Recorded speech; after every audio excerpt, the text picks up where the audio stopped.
Yo, what's up, everybody? Welcome back. Today, we are working on my map application, and the goal for today is trying to integrate bus route scheduling. So, for context, this is my map. It's a map of Vancouver. And I live here, so I kind of know where things are. But sometimes I want to go places, and I don't know like the fastest way to get there right now. And so I pop open Google Maps, and I say like, "Hey, if I'm going to the bar, which buses should I take to get to that bar?" And it goes like, "Take three buses. One of them is only going to go like 10, like 5 blocks, and if you miss your transfer, it's going to take you like an extra 30 minutes." And so it kind of like pisses me off every time I try to use Google Maps to schedule something for me. I think that like what I want is just not what it's providing. I want something where like it's gonna give me like the fastest, most consistent route, and it's trying to give me probably the thing with like the least amount of walking or something. And so like I look at that and I go, we can do better. We have hubris here, and we think that we can beat Google. And so that's what we're working on. And so this is what we have right now is we have like this rudimentary path planner. So if I like hit start path planning, there's like this red line, and he's like trying to take buses, right? So these blue lines are bus routes, green lines are sidewalks, and we can like do things like say, hey, like we want to reduce the cost of sidewalks because like we're on our feet and we don't want to like walk on the road, and so our path planner like will dodge sidewalks because of that. And we can do things like say, you see the little zigzag here, you can say like, oh, you know what, if I'm like walking somewhere, I want to be able to like remember where I'm going, and so like what to add some turning cost here, and this will say like, hey, like we'll prefer going in straight lines, and then gets rid of the zigzaggy stuff like that. We're planning on adding stuff like blackout zones, so like I don't want to walk through Gastown in the middle of the night because I don't really like it there when it's dark out, or like I don't want to walk up like steep hills. Where the plan is to have all sorts of like tunables essentially for our algorithm, so that we can kind of set those tunables depending on our like mode of transport, time of day, user preferences, whatever. Right? Maybe I don't want to walk next to busy streets. Maybe I want to go on bike routes today because I'm going to be on my bike. There's all sorts of things, and so we want to make sure that our path planner is like infinitely tunable, is essentially what we're going for. And so where we're at right now is we have bus routes, right? And so right now, like what we have is if I like hit start path planning, it will try to take the bus. But the logic for what it tries to do here is like really brain dead. He kind of goes like, I think buses are 10 times faster than everything else, and so he just kind of like hooks it at a bus and just like hopes for the best. That's suboptimal in lots of ways. We really want to plan around like the bus schedule, right? And so what we got to yesterday when we were working on this was we kind of got to the point where like here's like a bus stop, right? He knows we managed to like get all of the trip times associated with this bus stop, but we didn't really know how we wanted to like hook it up to like the typical A-star planner. And I thought about it last night, and I think I came up with something that I'm happy with, but it's pretty involved. So the plan is approximately, if I'm like here, right? I'm let's say that maybe I am here, right? And I'm trying to get to like over here or something, right? The typical A-star like path planner kind of says like, I'm gonna guide my movement towards the like in the direction of the thing, right? So you create some heuristic, and the thing with like the lowest heuristic score is like the thing you're going to pick next. So what we use right now is you like straight line distance. You can kind of imagine that like if you have a node here and you walk over here, like if you have two connections like this and you're trying to get like over here, right? If this guy is closer than this guy, you want to go that way. The algorithm's like a little bit more involved in that because it also adds up like kind of all the distance you've traveled. So if you go like too many steps in this direction, right, you go this way, and like somehow like the cost of what you've traveled plus the straight line distance is greater than this straight line distance, we will go this way. But it's kind of like go towards what heuristic tells you to go to. And that's problematic in this scenario because what if I think that like taking this bus over here is the way that we should go, right? We should take this and we go zoom, and then take another bus over here, right?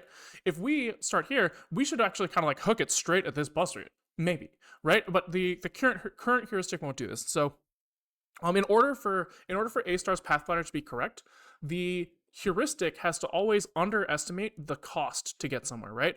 So what we kind of have to do is we kind of have to coerce this thing into thinking that buses are like really good, essentially.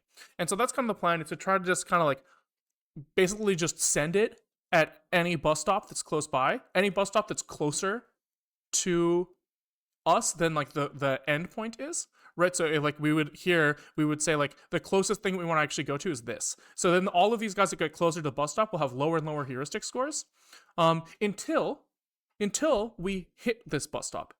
Then when we hit this bus stop, we go, oh, this is the bus stop for the 14 bus route, number 14. And now I know that I've hit the 14, and so I don't have to try to get to the 14 anymore, because I know that like this is the best way for me to get there, and I've already done it. And so then once he hits here, then it'll go like, okay, what's like the next closest bus route? And he'll be like, oh, maybe like the number 9 over here. These are the wrong bus routes. I think this was, maybe we'll say this was 33, and then this will be 14. That's more correct. So then he can go like blub blub blub, and he'll be like, oh, now I've hit the 14. What's like the next bus stop I'll try to hit? And so my thoughts here are that we will basically exhaust the bus system between us and the final destination fast enough that our path planner will still be pretty quick. And we should make it that should make it so that we end up in the right spot. So make it so that we take the bus when it makes sense. Right. So the plan for that is essentially like we need a list of all trips where a trip is the number 14 will go between stop 1 and 2 at 1 o'clock. It will also go between stop 1 and 2 at 2 o'clock, right? So each of those are individual trips. We're going to make it so that we basically have like a list of all trips that are possible, and basically try to say like which bus stops are associated with the list of unhit trips. Then we will pick the closest one to our node. That will be our heuristic. We'll say just fucking straight line it over to that thing. Then when we hit that, we remove that from the trip list, and now we have a smaller set of stops that we're trying to get to. And I'm hoping that that's kind of all we have to implement in order to make this work. I think that the rest of the A-star stuff will continue working as is. The only other thing that we have to do is make sure that like when we get to a bus stop, the adjacent bus stop like is not calculated. The cost to get there is not calculated by distance, but calculated by the schedule of the buses. Yeah, so that's the plan.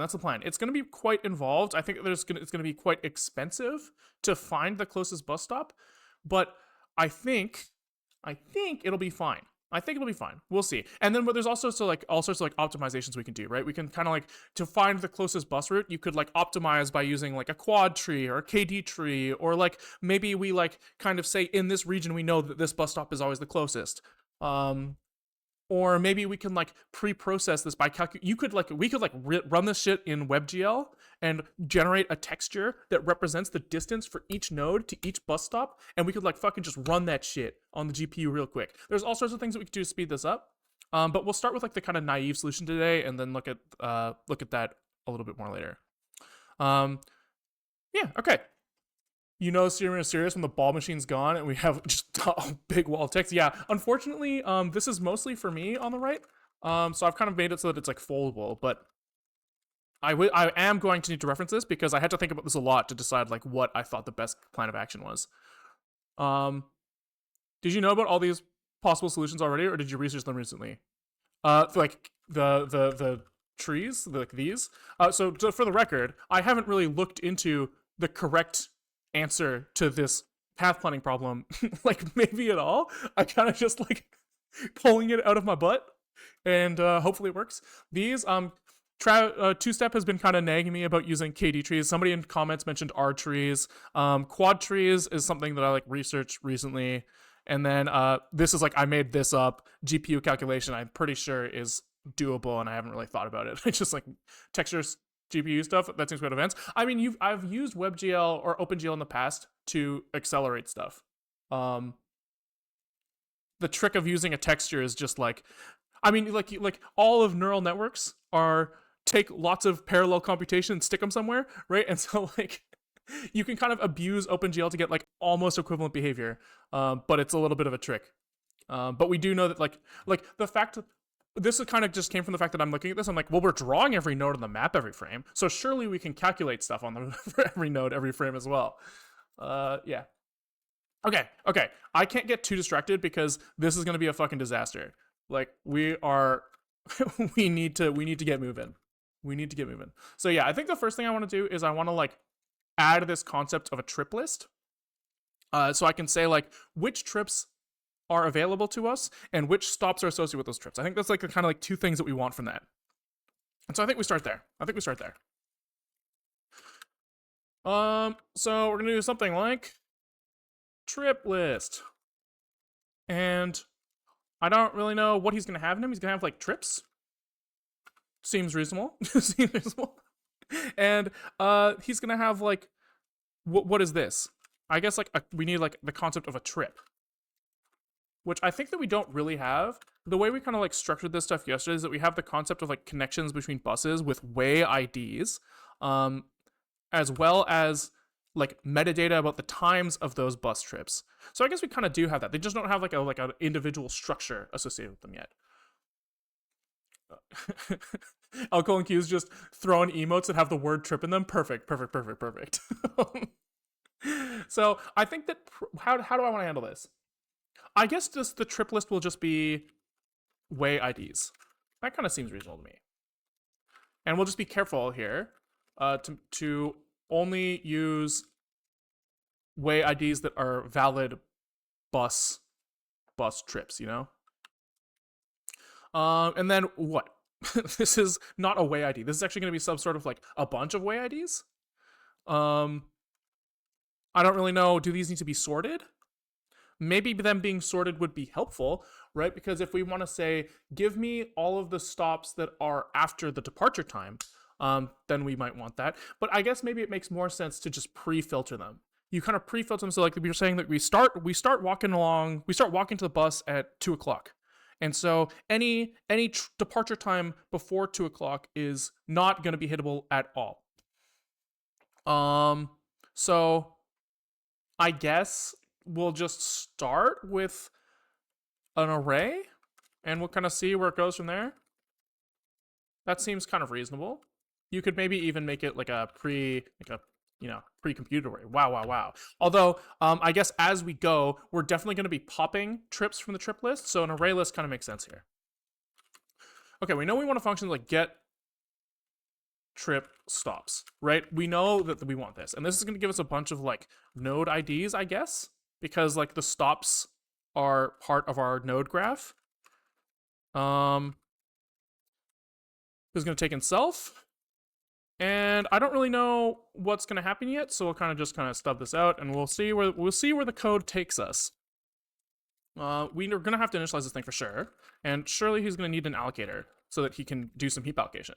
If you think about it, the heap allocated array needs to be heap allocated. Wow, who would have thought?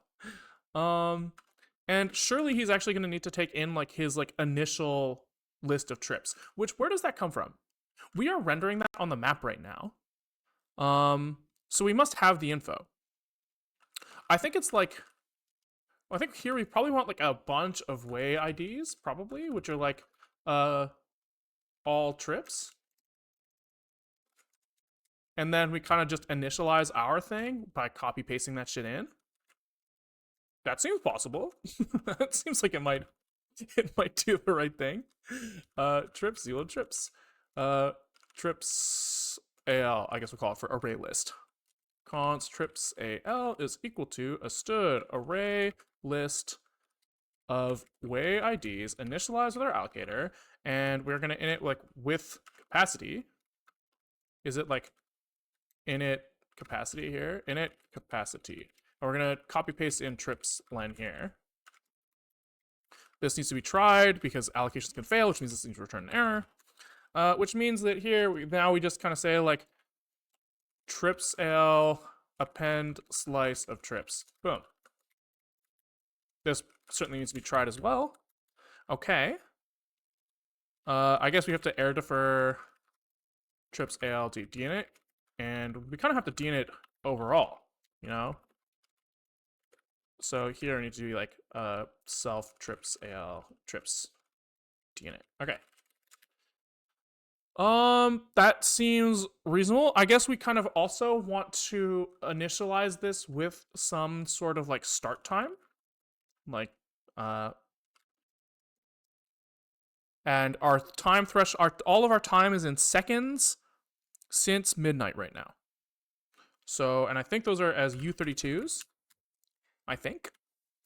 And so I guess we actually don't want to initialize this with the capacity of the full thing. We kind of want to first figure out which trips we're going to take. And I guess we don't know. We don't actually know. So we're going to change this back to an init, right?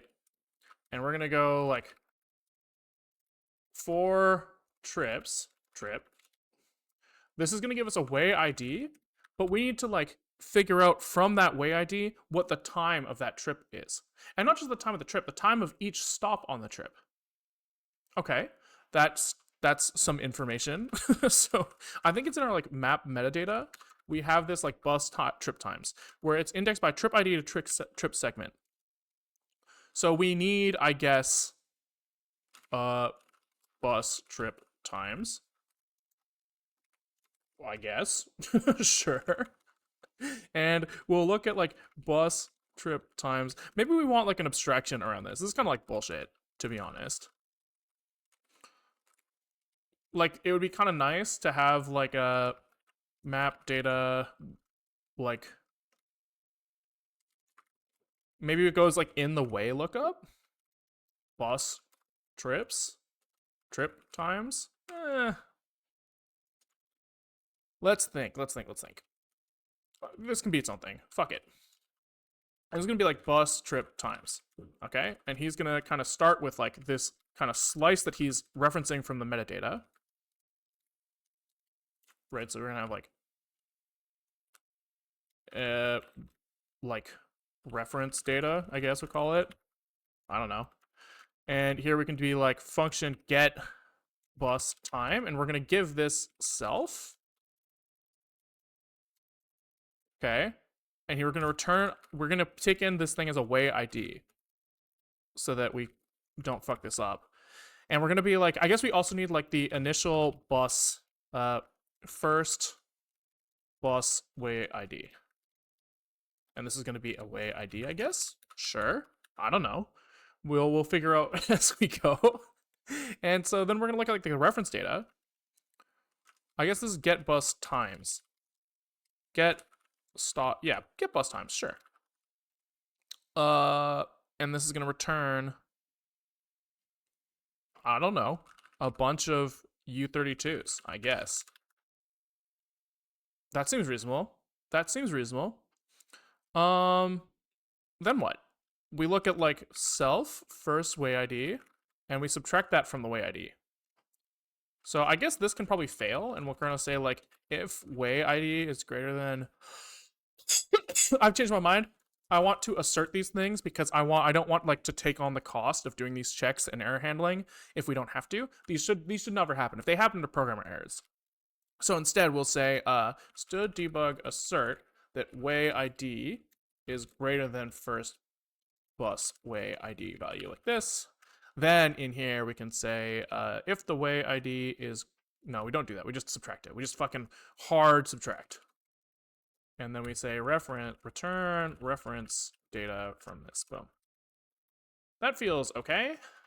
Feels not like the end of the world. And then function init. We're going to init from probably the metadata, I guess. Like this. Should be greater than or equal to. That's true. You're right. I agree. That would have come up very quickly, but I'm glad you caught it now, so that we don't have to embarrass ourselves with crashes. So this is like return. This is reference data is metadata.bus trip times, and the first bus way ID is metadata.bus way start index. That sounds right. Sounds right. Fuck it. Okay. So now back in our path planner, we can now take in a bus trip times, which is much nicer. Much nicer. And probably we're going to take in like a reference to this thing and store it. Almost certainly we're going to need this later. But I guess we shouldn't just do things because we think they might happen. So we'll kind of do it like this for now, and we'll adjust it later if we need to. So for each trip, we have bus trip times. We need our functions to be public for them to be usable. That's true. That's a really good point. And then we say get bus times for our trip. Yeah. And I think that we can assume that they're sorted. I think. st sort maybe is sorted. Certainly this takes in some like context and a less than function. Ugh. I think we can just kind of like, fuck this thing. I think like fuck it up. I think this takes in like a function of this. So we kind of say we have a function f, and he takes in these things. This context is void, and the t's are u32s, and he returns LHS is less than RHS. Boom. I don't really like doing inline functions this way, but it feels fine in the context of this assert, I guess. I don't fucking know, man. I don't know. Ew. Ew. Gross. Okay, so assuming these things are sorted, we can just say that if times 0 is greater than the time threshold, or equal to, then we might be able to use this. So we say trips al dot append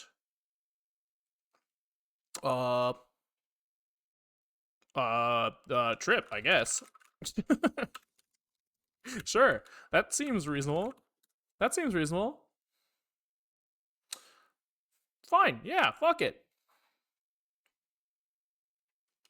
I think that's equivalent to sort ascending U32. Oh, hell yeah, dude. I didn't know this existed. Stood sort.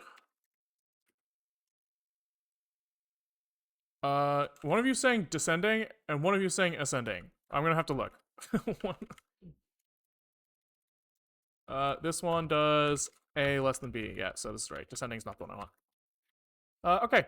I guess it makes sense because I want them to be in ascending order. I didn't even realize you could hack anonymous functions and like that. Yeah, it's pretty funny.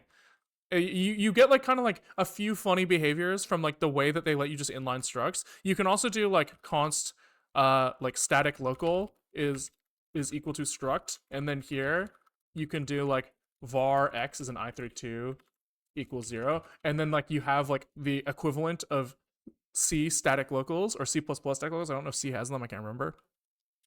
Because you just kind of get like what's it called? Emergent behavior from the fact that they just let you put like that all of your modules are structs and that you can put structs inline in functions. You get like fun emergent behavior from that, which I like. Okay. So I guess we are missing the like way lookup as well. But we probably need that. Now you don't need the fix me ew. That's a good point. It's not definitely not that ew anymore. Okay. So here we definitely are storing this way lookup. For sure. For sure. So here we're just gonna be like way lookup is equal to way lookup. And then we can kind of in here, we can say, hey, give me the trip stops. Give me all the trip stops. Which means that here we're gonna need to like allocate a list probably. I think maybe it makes more sense to not allocate and give us an iterator. I like that pattern. So we'll say like const stop iter. And he's gonna be returned from this. And he's gonna be like, we're gonna have a function. Next. Who's gonna take in a stop IT. And he's gonna return like, do I have another node ID to look at? And how's he gonna figure that out? I don't know yet. Get off my back. And so he's gonna have, I guess, a reference to like the trips. So there's gonna be a way ID like this, right? And he's gonna have like his index. And he's gonna be, this starts at 0. And he's gonna be like, if self index is greater than trips len, greater than or equal to, return null. And actually here we have to have like a trip index as well as a trip segment index, right? Because we're iterating one node at a time. You could iterate slices here, I guess. It doesn't really matter. Maybe giving out slices of node IDs and being like, "Hey, we'll give you give them to you in chunks," makes more sense, but maybe not. Uh, Now I was going to say that this is better. Doing this as an iterator. But what's going to end up happening here is we could end up giving the same stop ID multiple times over and over and over again. So I think probably actually I've changed my mind here, and what I want to do is I want to say, hey, we're just going to fucking cache the stops. These are the stops that we are allowed to use. And then every time we update the trip list, we will like regenerate this stops thing. But we can do, what is it, auto array hash map will give us like a contiguous stop list that we can return to our caller. The key is a node ID, and the value is void because we're trying to do a hash set. We're just trying to keep a list of all of our stops. Here we can make a function that's like generate update stops, and this will take in kind of like, I don't know yet. What's he gonna do? He's gonna iterate. I guess he's gonna take in like self. And he's gonna do something like stops is equal to a new auto array hash map. I want these to be using unmanaged things. I want my allocator to just be like fucking in here raw like this, which kind of means that this should be array list unmanaged, and this should be hash map unmanaged. That way we don't have to store the allocator twice. Not that it fucking matters, but it's just like, you know, it just helps me like manage it in my brain. Okay. So I guess maybe we do like, let's get crazy. We have this thing initialized, I guess kind of like default initialized. This is the new stops. And if this thing fails, then we new stops deinit. But otherwise it's fine. Okay, so we're gonna iterate our trips. The self trips items. We have like a trip that comes out of it. Boom. And we're going to look at the stops for this trip. So self, I guess that means that we definitely do need to store that thing that I said we need to store. This. Brain equals brain unmanaged. That's definitely how I feel a lot of the time, for sure. This goes here, and then this goes here. Bus trip times. Boom. Bing, bang, boom. All right. So now we're going to like look at the trip. And we're going to say, hey, bus trip times. I just lied. I don't give a shit about the bus trip times. Am I fucking high? I don't give a shit about these at all. What the fuck am I talking about? My brain sure is unmanaged. I only care about the way lookup. So self way lookup, get the trip. And this is a way. And we have way node IDs. So we have new stops, append, put. Can I like put a bunch? No, I have to loop. That makes sense. I mean, why wouldn't I? For new stops, stop. We just fucking put Alec stop void. Yeah. Which means that this can fail. That makes sense. This needs to be self alloc. And this is not in new stops, this is in way. For each stop in the way node IDs, actually. We push that thing into the new stops, and then if we get through all of that and everything's hunky-dory, we can say self stops deinit, and self stops is equal to new stops. Wow. Okay. So then here we can say that like our var ret is equal to like this shit. And then we say like ret update stops, boom, and then return ret, boom. Chillin'. And then to get the trip stops, all we have to do is like say like self stops keys. Wow. Wow. Okay. Sick. Sure. We can make like a potential optimization here. Is ensure keys are sorted, because the way that we insert the node IDs into the array, it just means that like we will be looking at nodes in like sequential order. You know, you know, be a little more cache friendly. Okay. Let's instantiate this and fucking just see what happens. So a trip list is a trip list.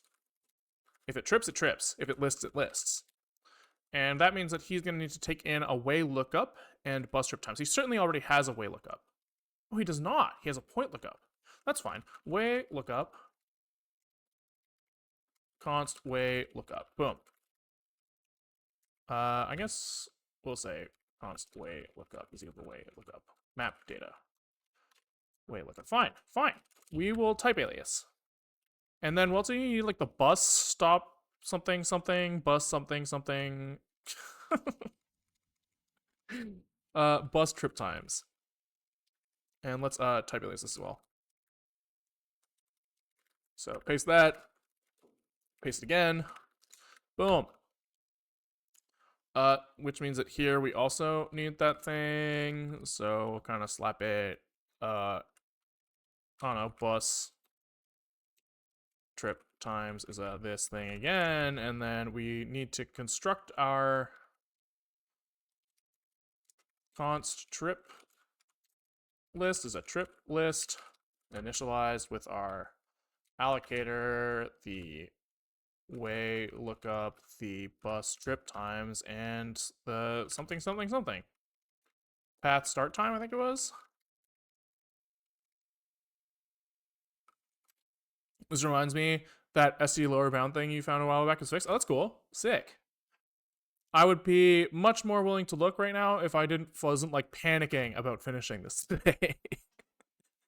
So I'm gonna hold off on checking, but that's pretty cool. Okay, so the piece that we're missing here is that we need like a list of all of the way IDs associated with trips, which I think should just be like a sequential thing, because we kind of like store this stuff in our like map data. So we pre-process a bunch of data, and we get like OSM nodes. Then we store like bus nodes, and then we store like OSM connections, ways, call them, and then here we store like bus ways. And then these get kind of like ID'd in like sequential order. So in order to, if we're trying to generate a list of all possible trips, it's just this, kind of. So I think that should be easy for us to kind of figure that out. Do we have like, it doesn't look like we have like the first bus thing, but we can maybe add that to the way lookup. That seems like a concept the way lookup is allowed to know about. So we can call this like bus first bus way is a way ID. He can kind of live in here, which kind of means that weren't we using that somewhere? Oh, it was in the bus lookup. Maybe that belongs more in the bus lookup since we already had that there. In fact, we can kind of derive that from what we have now. Maybe this is a little fucking stupid, but you know, shut the fuck up. We can look at the bus trip times, first bus way ID. We also kind of know we have like the way lookup, ways length. So this is kind of like the beginning and end, the start and end of our range. And so we can kind of go for like for this to this, we can like construct our trip list. So trips is maybe like a stood array list. Actually, we don't even need an array list. We kind of know exactly how long we expect this thing to be. So we can just kind of say like alloc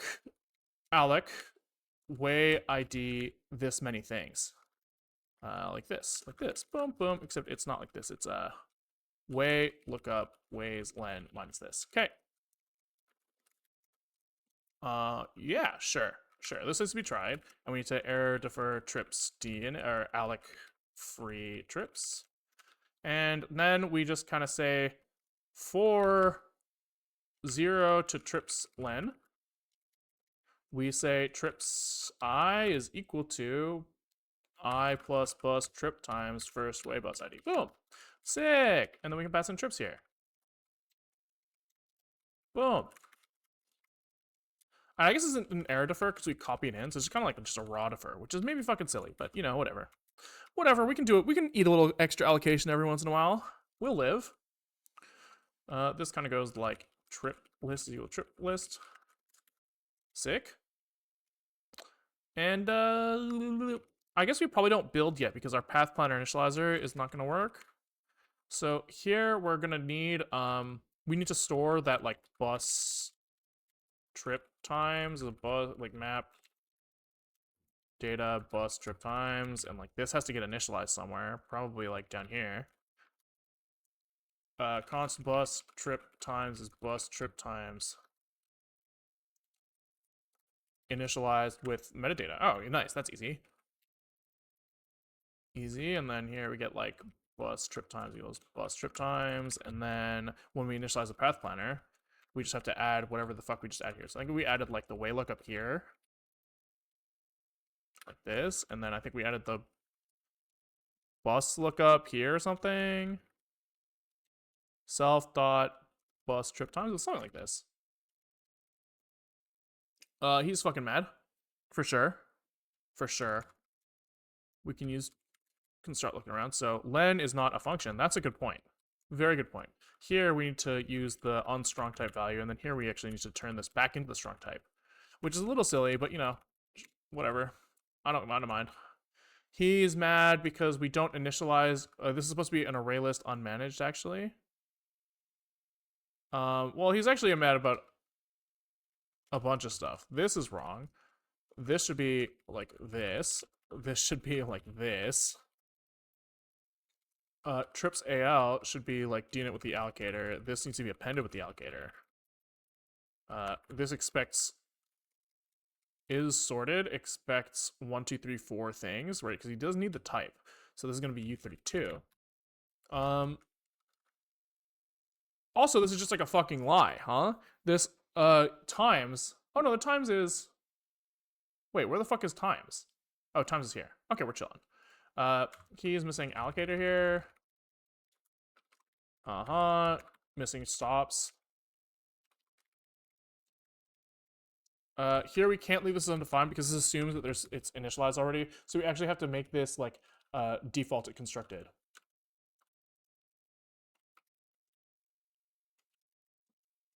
So we kind of do this. Really? Really? You can't do this? That's annoying.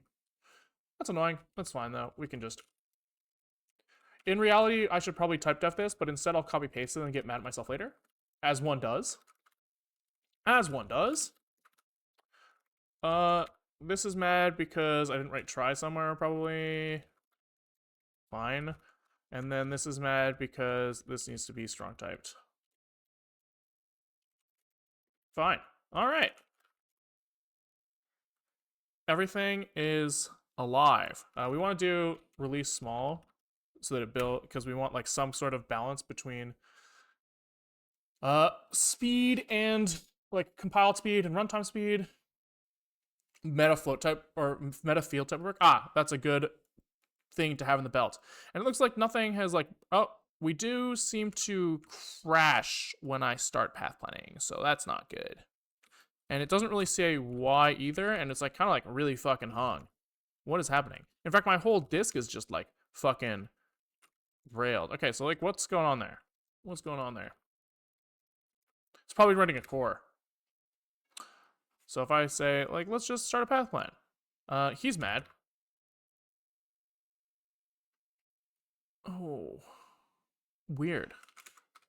Okay, let's not do release mode. Let's just kind of see if this helps us to understand it all. Run.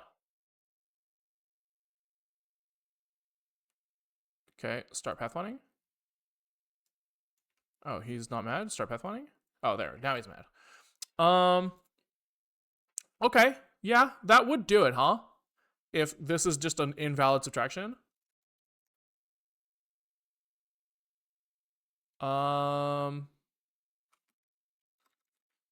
Trace, I guess. Frame, was it 8? E way ID value. P self first bus way ID value. That seems fine. Self reference data len is maybe too small. What's this minus this? Oh, that is out of bounds, huh? So what the fuck is going on there? Get trip times trip. So up info args. We have a way lookup who has ways. So this has this many ways. 209,553 ways. So P this number minus the way ID. So that should fit. That should fit. Which means that we have fucked something up? Oh, no, wait. So maybe we can look at... So we're supposed to have 5,334 bus stops. That's what this is telling us. And can we look at the metadata we got does not have that many? We printed that somewhere. Maybe we didn't. This has 61,000? What is happening? Whoa, whoa, whoa, whoa, whoa, whoa, whoa. This number is way too fucking small. I think.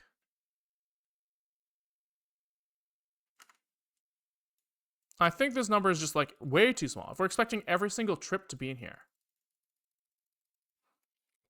Which kind of makes me think that the data that we're sending is wrong. Here when we write out our ways, we look at every single fucking trip and we write out one way per stop time. Okay. Okay. Push GTFS way. He does correctly segment himself. And I guess there's a chance that like... No, then these things have to be like perfectly in sync. There's not a choice. They have to be. Right? Data writer, push GTFS way. For every GTFS way we push a time associated with it. So the fact that we're only seeing 5,000 ways does not make sense to me. So we could maybe look at the like where we initialize our shit based off of the index buffer iterator thing. So here we look at our index buffer. And we like iterate the thing. I guess it's possible that the index buffer is split wrong when we like split up our data. Split data. So he looks at the map components and he splits from end nose to end ways, which seems reasonable to me unless end ways is marked wrong. End ways is like the written number of bytes at the very end. We don't push anything after that, so it should be correct. Interesting. Interesting. Okay, let's maybe go back to make site. It's possible also that make site, I just ran this in a bad state at some point. That seems possible. So let's run this again and just in make site. Like we could have like generated, we could be using like incorrectly generated data from like another branch or something. So maybe just here before we get crazy, can we just like stood debug print pushed this many trips? Like, let's just kind of see if this is reasonable. I do need to write \n, and then we can make site. Let's just see what happens. Let's just see what happens, you know?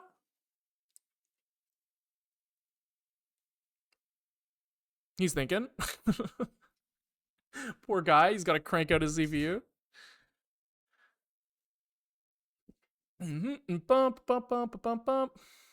Bump, bump, bump, bump, bump. Bump, bump, bump, bump. This is why we've been using release small, by the way. Oh! No, didn't we disable LTO? Oh, but that was on another branch. That's not merged yet. Or not merged with this branch, I should say. I want him to tell me how many trips he pushed, but I guess he doesn't know yet. Oh, here. So 61,790 trips. That's how many we should have. That is how many we should have. I guess it's possible that like I control C here and we also edited writing earlier. Maybe. Let's just kind of wait for this like fucking 1,000 memory leaks to print. Maybe I shouldn't write so many memory leaks. Maybe you should shut the fuck up, you know? Okay, let's run GDB again on this thing. And we'll see if it is any less shit. At least this will help us bisect the problem to some extent. Start pathlining. So we are still crashing. Interesting. And it is still in the reference data. Up, up, up, up, up, up, up, up. So reference data, len, 61799. So this is how many ways we pushed. So that seems reasonable. In which case, where the fuck is are these ways coming from? Oh, I forgot. There's also bus to OSM ways, which are being used here probably. Oopies. Oopies, oopies, oopies. We can fix that. We can fix that. So map data. Instead of looking at the length of, I guess this is in path planner. Where the fuck did we do that subtraction from like ways len here? So we actually need first busway ID as well as end busway ID, which we don't really have anywhere here. And I don't really know where I want to put it. I guess I'll just kind of like slap it in here. Fuck it. And then we will only use this for an assert, which is fine. And busway ID, and this is less than like this, and then we construct this thing, we say end busway ID is equal to metadata, but it's like this thing. Boom. And there we go, there we go, there we go. So now here, when we do this, instead of doing this, we do bus trip times and busway ID value. Wow. Wow. Look at us go. Does that should fix the crash? Should. So I go here and I say like start please. It's slow as shit, but it's not crashing, which is fine. I think this is expected right now. I can't really remember how slow all of this stuff made us. And it does feel like it, it's second. Something about that felt bad. Can we try to like release small here? Just in case. Like, let's just try to see how fucked we are. Just go over this. You don't know how much I want a route planner for Vancouver. I can find the fastest route while combining transit and bikes. Yeah, dude, it feels like so fucking broken. Let's see. So start path planning. Okay, that's about what I expected it to be like right now, so it's fine. It's fine, it's fine, it's fine, it's fine. Did you replace the X and X minus Y expression when you went to replace Y? Here? When you say X and Y are using those placeholders for these values? I don't think so. I don't think so, but maybe. I think this is what I wanted to do. Okay, so I think it's working. I think it's working. And nothing has changed yet. We just have this trip list now. And now we have to make it so that when we update the heuristics, for the heuristic calculation, we have to find the closest bus stop. So here, closest stop. And I guess we're gonna say like close distance, I guess we'll call this, is like heuristic self, heuristic. Maybe put it here. Self, heuristic, distance. And we're gonna take in the same parameters as the self distance did. But this is just gonna be like way wackier. So here we're gonna have like heuristic distance. Okay. And who fucking knows what's gonna happen here, man? So stops is like self trip list get trip stops. Okay. Then for all our stops, we have a stop, and we are like, get me the distance between A, ID, and stops. So this is gonna be we have to specify that this is the end node, which I guess kind of means that we don't actually have to specify that because we have that. This is self. Oh, this is just gonna be ID. Yep. And this is gonna be for the stop. We're gonna say that the min dist is this. So we're gonna start with the distance from ID to self end, and min dist is equal to the minimum of this and that. Sure. And we return min dist. Wow, that was easy. I bet you this absolutely fucking tanks our performance. It'll be interesting to see. It'll be interesting to see.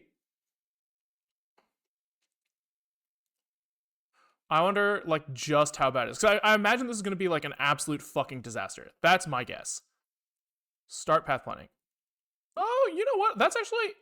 Oh, that's... Oh, God. Never mind. That's really bad. Really... Oh, God. The poor guy. Oh, he crashed. Why'd he crash? That's kind of fun. I wonder what's happening. Release safe. I guess we kind of started looking at find closest bus stop at some time before now.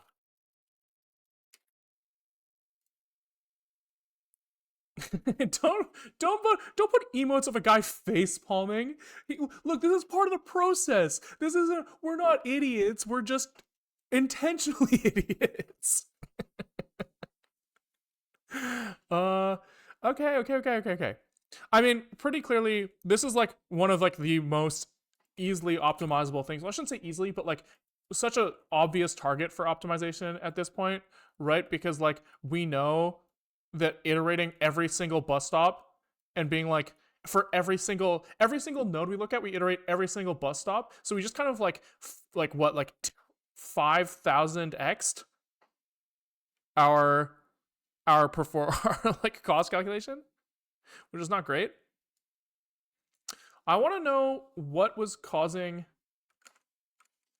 the crash before. Oh, did we hit it? I think we hit it. The Wayland thing is gone. Okay. Is it like, are we ooming? I don't think so. We're only at 1.3%. He's still just railing CPU.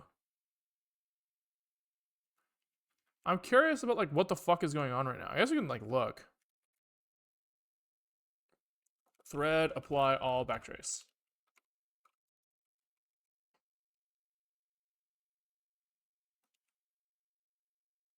GFW main, nothing. I don't understand. Nothing is really...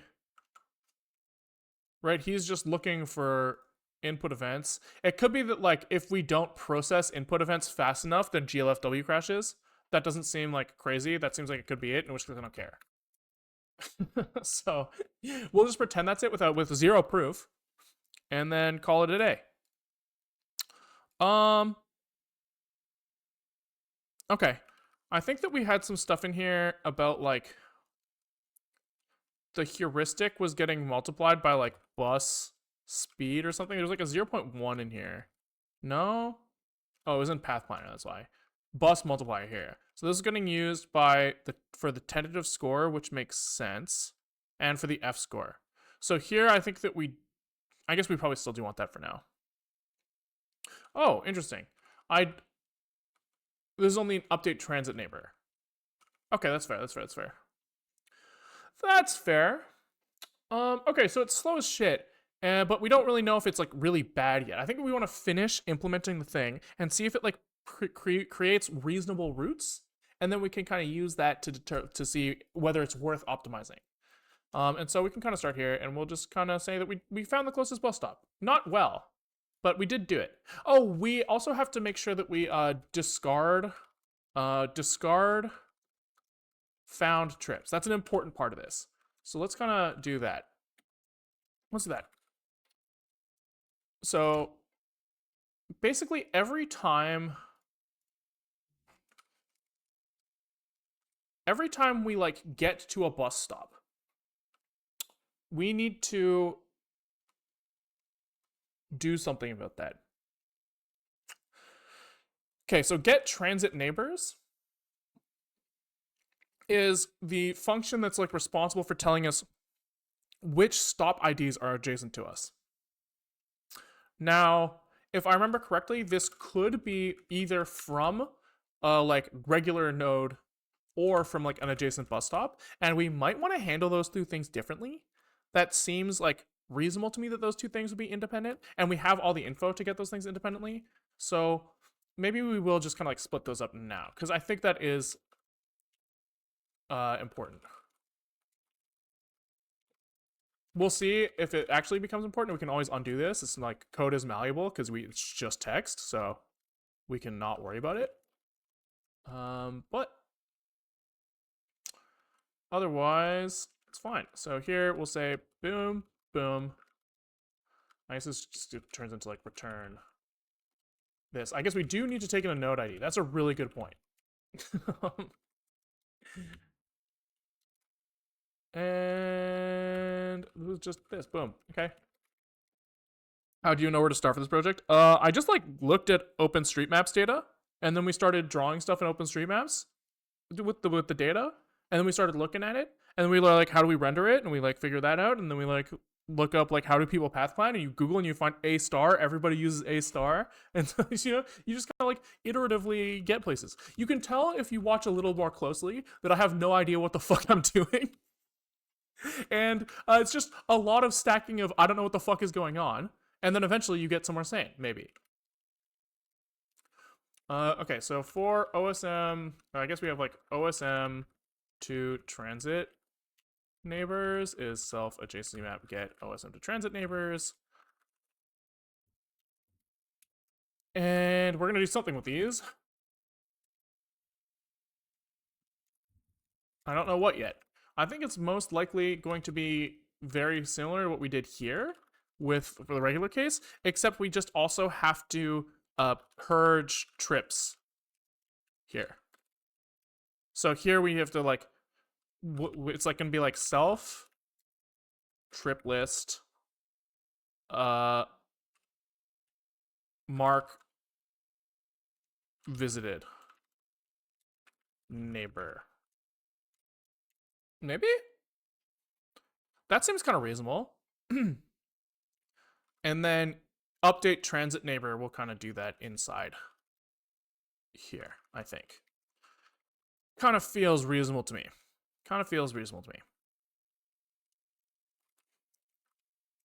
So it's gonna be like neighbor me, I think. I don't know. We'll see. So in our trip list, I think we might want to do this first. We want to do this before updating the neighbors because this is going to affect like the heuristic calculation. So I think that makes sense. Okay. So function mark, what was it? Mark visited? Is that what we called it? Yeah. So he's going to take in his trip list. And then he's also going to take in a node ID. Okay. And he has to like, surely he has to call update stops after purging any trip that is associated with this. So we're gonna go like, I think that if you walk backwards, you can swap and pop easily, I think, as you iterate. I think. So for, I guess this is like var I is equal self trips items len. While I is greater than 0, I minus equals 1. Okay, then we have self trips items I is the trip ID. Okay, okay, okay. Then we have we want to like see what if this trip contains that stop. So we want like, I should just do swap remove continue with I plus equals 1 at the end of the loop. Ah, so that you iterate the thing that you put into that location as well. That does feel, I'm not sure which one do I like worse. I think it's the same. It's effectively the same, but going forward is, I think, cache friendlier. I guess like the CPU should be smart enough to figure out that we're walking backwards, but I do agree with you now. I do agree with you that this is fine. So yeah, we'll do it this way. We'll do it this way. So I think that we need to like kind of pull out nothing. Fuck it. Because this is simple. It's way lookup get trip ID. And then for way node IDs, stop. If stop equals node, you know, we're gonna do something. Here we're gonna like, we have to like break continue, which is annoying. I wonder if there's a way to like easily be like stood mem index of, can we do this with, I think index, this like stood mem index of probably requires us to have like an equals equals operator, so we can't easily do it that way. So I guess instead we'll just make like a function node way contains node. Yep, that makes sense. Way is a way ID, I guess. We'll use self as trip list, I guess. And then this will return a boolean, and then we do this loop here. And that will make externally it easier to work with. So node is a node ID, and we just kind of do like, we have, this needs to be like this, and this is like a way ID, I guess. Boom. Boom. If this return true, else return false.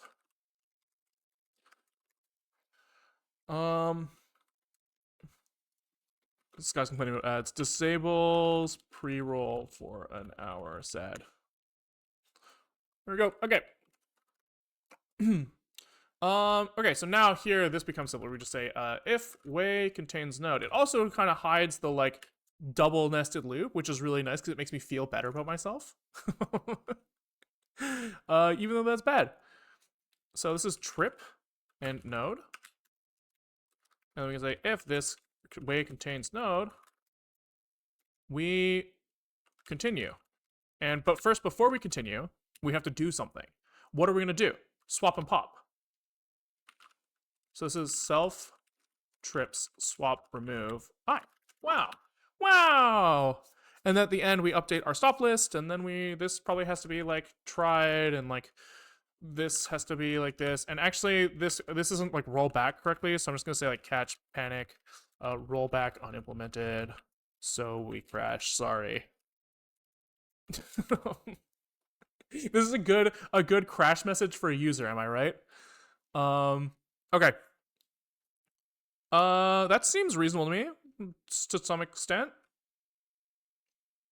So we remove all trips that contain this stop, and then we call it a day. Sure. He's mad because no field named me in 407. I did get Ozone Transit Neighbors. It's ID me, I guess. ID me. ID me. This needs a try here as well. And then this needs to be a usize. This is mad because this needs to be a len. That is true. Expected 3 arguments. This is self dot weight contains node. This requires a value. Nope. Whoa. This. There we go. Okay. All right.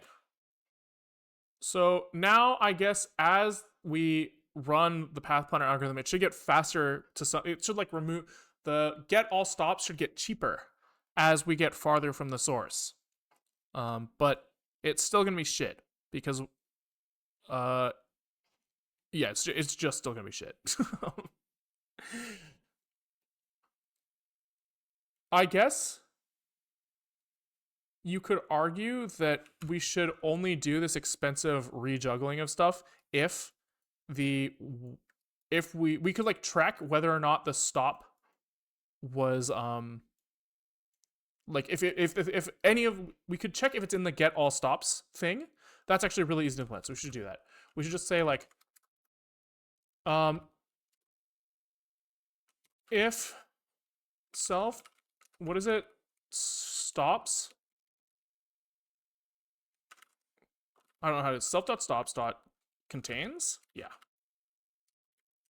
if we don't contain this thing, we return nothing to do. Wow. All right, let's try that. Let's try that. I guess we should probably write down like the size of our trip list or something as well, just so that we can like get some indication that things are working. So let's do this. Release small and this. And fuck, this is so annoying. I'm gonna turn off LTO again.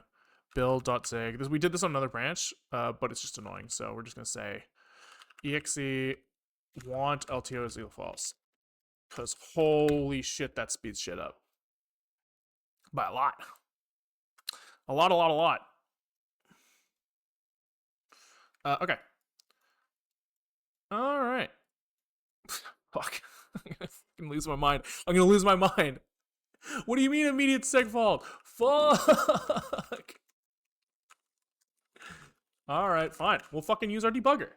We'll use our debugger if you really need us to. Little whiner, this guy. This guy's like, you're using invalid memory. Like, leave me alone. Just, why don't you just work for once in your goddamn life? All right, let's try again. So start, he's just immediate seg fault. Frame 8. It's actually just, why?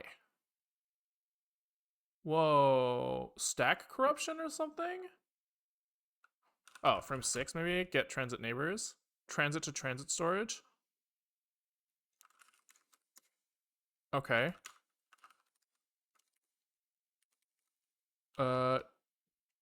Get transit neighbors. Ah! We still needed this, if node value is less than self transit start ID value, return an empty list. That's a really good point. Really good point, compiler slash Linux kernel. Fine. If you want me to index in bounds, I will index in bounds.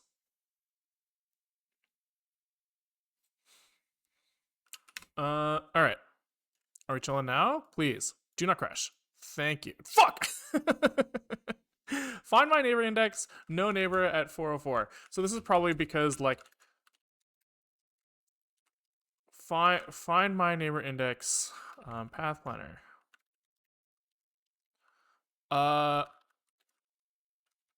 Because like what is happening here?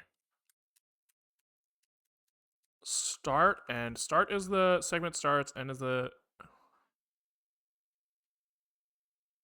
What is happening here?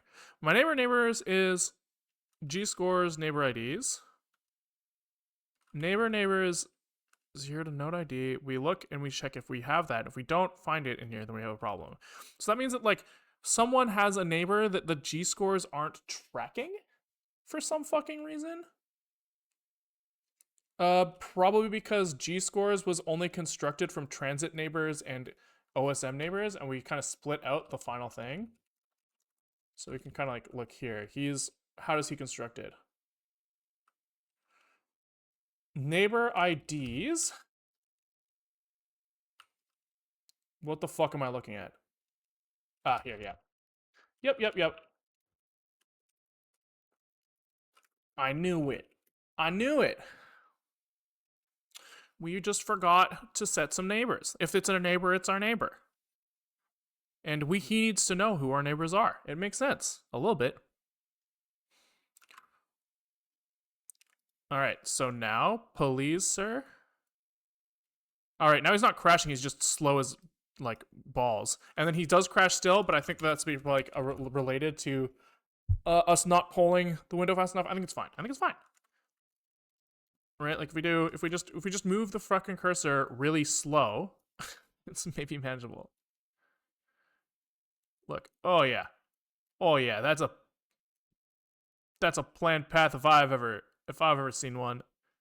Okay, let's just kind of quickly close the window. Let's get the fuck out of here. That's also a lot of leaks. This is probably why it's crashing, huh? Where are these leaks coming from? That's probably really bad. I bet you we're ooming. We are probably ooming, and it's probably because we're not freeing the fucking trip list ever. And we're like constructing these things like mad. God, what a whiner this guy, man. Why can't he just read my fucking mind? And then we should probably make sure that this is doing the right thing. So he has like 4 things or 2 things to deinit, and he's just not. So it's self trips deinit, self alloc. And self dot way lookup? No. Stops? Yeah. This guy is always like, why don't you free your memory? And why don't you access valid memory? And why don't you write the correct code? And it's like, he never leaves me alone. Alright, run. This is the one. Guys. Start pathfinding. I don't know. I think that there's something about like I'm missing mouse release events sometimes, which is kind of funny. But let's close them now and see if it's... There we go. No leakies. I know a similar guy. Yeah. There's one of them near all of us. Okay. So, arguably, I mean, as if the code just happens to work correctly, which it probably doesn't, but it might, then we have discarded the found trips. And now let's kind of fix the neighbor distance calculation to use the trips. And then I think that might be all we need to get like something that works. Maybe. It's just when we do update transit neighbor. So here the node costs, it's this self distance needs to be replaced with like a trip lookup. So we kind of need to like look at what time we got here. When does the next bus come? And that's it, I think. Now, I don't know if we're guaranteed that the first time we get to a given node, the first time we get to a given node, I don't know if it's guaranteed that that's the best path to that node. I think it's only guaranteed for the final node, because your heuristic is pointing you at that final node. So I think that we can't assume that if we that the time we get here is the earliest time we can get there. Also because our cost function is not related to time. It's like it's related to time, but it's not like perfectly related to time. So we might end up taking a slower path that gets us to an earlier bus or something. So thank you for whoever said I forgot timestamp. I guess I don't have to say whoever because I can see it with my eyes. Thank you, Udar, for mentioning that. Uh, so I think that we can't like purge anything here, but we can. We kind of like purge when we do this. So I guess we want to look at we want to get a list of all connections and then filter it for the ones that are after the current timestamp. So you kind of say like self. I guess this is kind of contained in update transit neighbor. So here we say get me my transit neighbors, please. And here we kind of say like if we can get to it. Right? So we say like if so we need to like iterate all trips from somewhere. I don't know where our trips are stored in the way lookup. I guess it's like way lookup. No, metadata. Yeah. In our metadata, we have trip times. I think that is that what we wrote over here today? Did we update? We wrote a trip time, bus trip times. Okay, so we want to like do like self trip list bus trip times. Trips? No, we didn't store it anywhere. Self bus trip times. And we're gonna like, let's fucking store that now. Whoever asked what keyboard I'm using, well, the reason it's not picked up is because in the mic is because I have like a noise filter on, that tries to only propagate talking. If I don't have that thing on, it picks up like every fucking keystroke really loudly. It's a real pain in the ass. It also makes me sound a little bit whinier, which is kind of funny. And then now that I've said that, I can pretend that my voice is usually really deep and cool. What do I try to do? Bus stop times. Trip times. Okay. This is going to take it in by reference. Here we are going to take this in by reference now, and then I guess that kind of means that here we have to dereference the thing. Then we kind of store like trip times equal bus trip times, and then over here where the fuck we were now, we can say, hey, let's get the times for this way ID. That's kind of weird.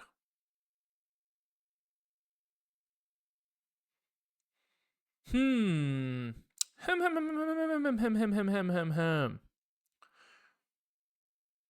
So that means that we kind of need. This is fucked. This is fucked. Can we get our neighbors? And we need to figure out which trips are associated with this stop pair, which is like information that we don't have right now. So we kind of need to like, which trips are associated with me to neighbor. And we can do that the wrong way for now. So we can just like iterate trips, look, and then look for ways with me to neighbor, then look up time in metadata. That's stupid, but I think that's the simplest thing to do for now. Because like the way that we would probably want to do this is we would want to do like a point pair lookup probably, but I think that's like too much of a pain in the ass. I guess there are a lot of trips though. This might end up being hella expensive, but again, I don't care right now. We want to get something, just anything, and then we'll figure it out later. We could even make it so that we can like eat the calculation cost one time, and if it takes like 10 seconds, it's like fuck it, but then we draw it after, and that'll help us like at least understand if this is like an approach that might work. Because I do strongly believe that we can optimize the shit out of this. Okay, so we iterate all our trips. We look for ways with me to neighbor, and then we look up the time and metadata. Okay, so let's make a function that's like, I don't know, function bus neighbor departure times. So this will give me there's something else here as well. There's something else here where we have to we append the neighbor multiple times actually. So we have like in our data, we have like these are our two nodes, and we have like trip 1, trip 2, trip 3, trip 4, trip 5. And we actually have all of this data like before we do anything. So where does like get transit neighbors come from? We could just in here we could just fucking return the time. Yeah, why don't we fucking do that? Let's do that. Because surely that information is available to us when we build this thing. Right? Because here we say for transit to transit, for transit to transit neighbors, where does this come from? What the fuck is transit to transit neighbors? A hash map. Where does this come from? We feed transit. Yeah. So we'd say, here's our fucking way. Let's just fucking feed it the times as well. Oh, interesting. So we actually intentionally deduplicate here, which we don't want to do anymore. Ah, okay, yeah. This is solvable. This is fixable. Okay, so here's what we're gonna do. Here are transit to transit connections is going to be not just a fucking hash map of nodes. In fact, we don't want this to be a hash map of nodes because it's impossible for there to be duplicates now. And so this is just going to be like a fucking array of like so for this, let me think about this. So we want to do a lookup where we say, give me this for this node, tell me how I get to my neighbors. Wow, dude, sometimes I'm on it. Yeah, of course that's what we fucking want, dumbass. So we want this to come in, we want like a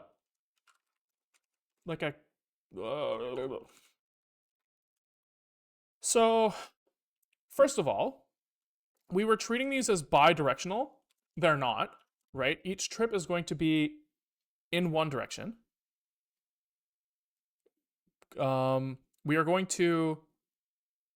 We have the stop times. And so what if the data type is?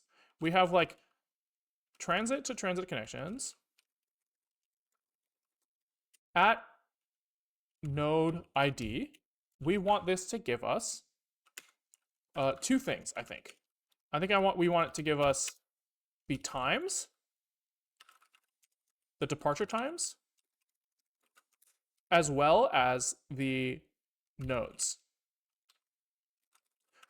And then we'll just kind of like pair these things together. So these things will be like guaranteed to be the same size. We can then use like these things independently, which I'm pretty sure we'll want to. And this is not U32, this is node ID. Node ID. Okay, yeah, this makes sense.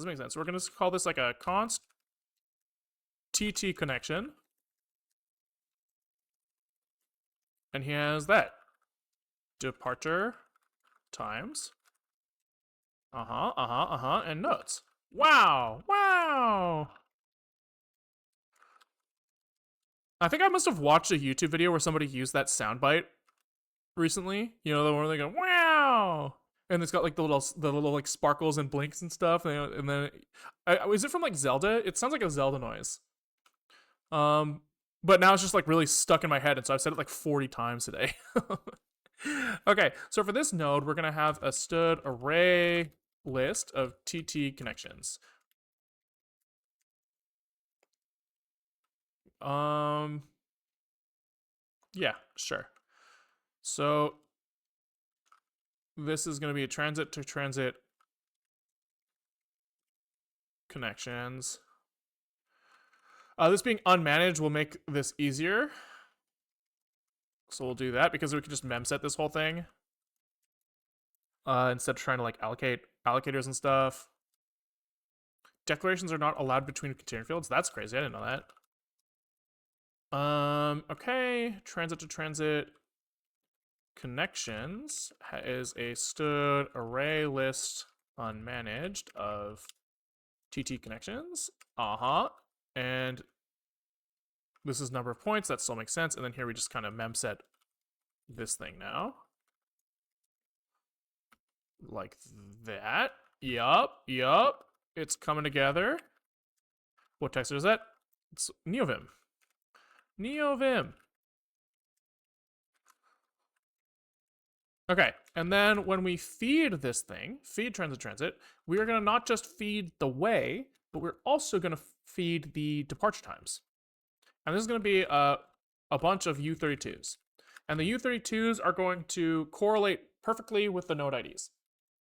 Also, this isn't bidirectional anymore. So we're going to say, hey, I'm going to go for 0 to way node IDs len -1, right? Here we don't have to do these if checks anymore, and we just say node ID is way node IDs at I. That's us. The neighbor ID is way node IDs I plus 1. Okay. That's something. Departure time is at, I assume it's departure times I think. I guess it'll be clear. It won't be clear. We'll just guess that. Because I guess like the last stop in a bus stop doesn't have a departure time. But that didn't seem to cause problems. Right? If we look at this like stop times, every single stop has a arrival. I guess in our data, they just kind of copy paste the arrival and departure time together. So in the last stop, maybe I guess even at the last stop, the bus usually leaves to go to the bus loop. So you can kind of consider that a departure time. So I think that's probably reasonable. And so now we have this thing. Oh, shit. Transit to transit connections is like way too fucking big here. This should be num. What was it something else before? Transit to transit. It used to be alloc num points. Yeah, it was num points before as well. But that's the wrong number. This should be num points minus something. Where the fuck we were minusing here? Transit start ID value. All right. I guess we were just over allocated before, and that didn't cause any problems. Okay, so now we have transit neighbors at the node ID minus the transit start ID. We're no longer putting. We are appending something. Who knows what yet? I don't. I also don't know why this is like so fucking. Oh, because it's not neighbors, it's connections. So we append with our self allocator. No. Self allocator. No. Are you kidding me? Do I not have an allocator? Oh, it's arena alloc. I forgot. And we are appending a thing that's like departure times. Oh, that's not good.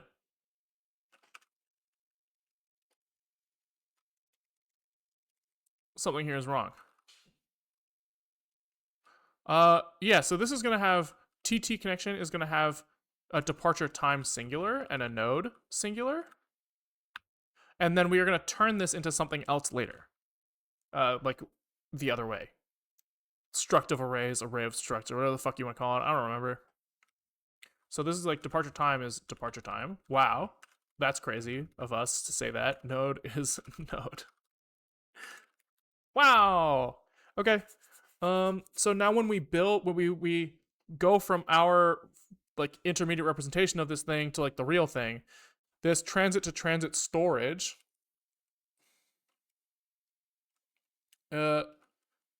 I guess is, let's think about this. He has segment starts, nodes, and I guess we'll call this transit to transit node storage and transit to transit time storage, I guess. And so this can be U32s. Yeah, okay, and then we use the same segment starts. Sure, fuck it. That seems reasonable.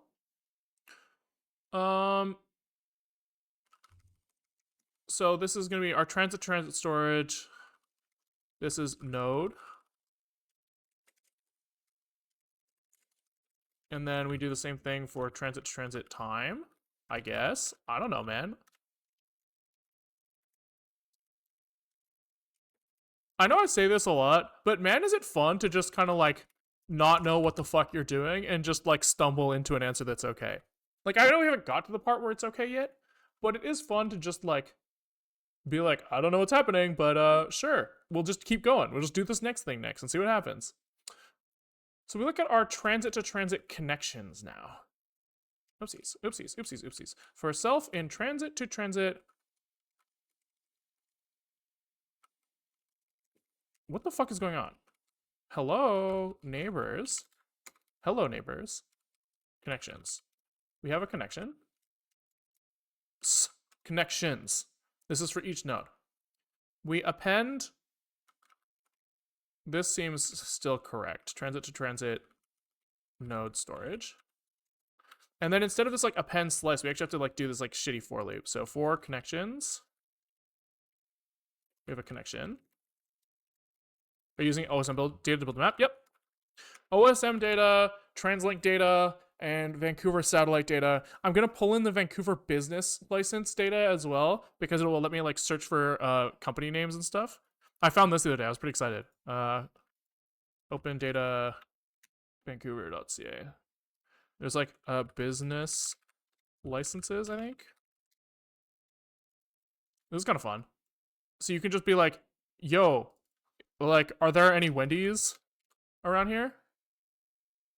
Wendy, maybe it's Wendy. Wendy's. How do you spell Wendy? A and W. Let's search for A and W instead. And this is like, it says like on here, hey, here's all of the A and W's, and you can look at them on the map, and it's like, oh, here's all the A and W's. Isn't that kind of fun? That's kind of fun, and then I can kind of just yoink this data. I don't have to use Google Maps. That's kind of fun. Okay. So for each connection, I have like a departure time. So transit to transit node storage is appended with a connection dot node, and then transit to transit time storage is the departure time. And that seems like it will probably do what I want. Maybe. I don't fucking know, man. And then this is transit to transit node storage items. Okay. Sure. And then this just needs to take both the storage for the nodes and times. And then to here, when we get transit neighbors now, we're going to return. This is going to be, it's just going to return a, I guess, what was it called? A TT connection, I thought?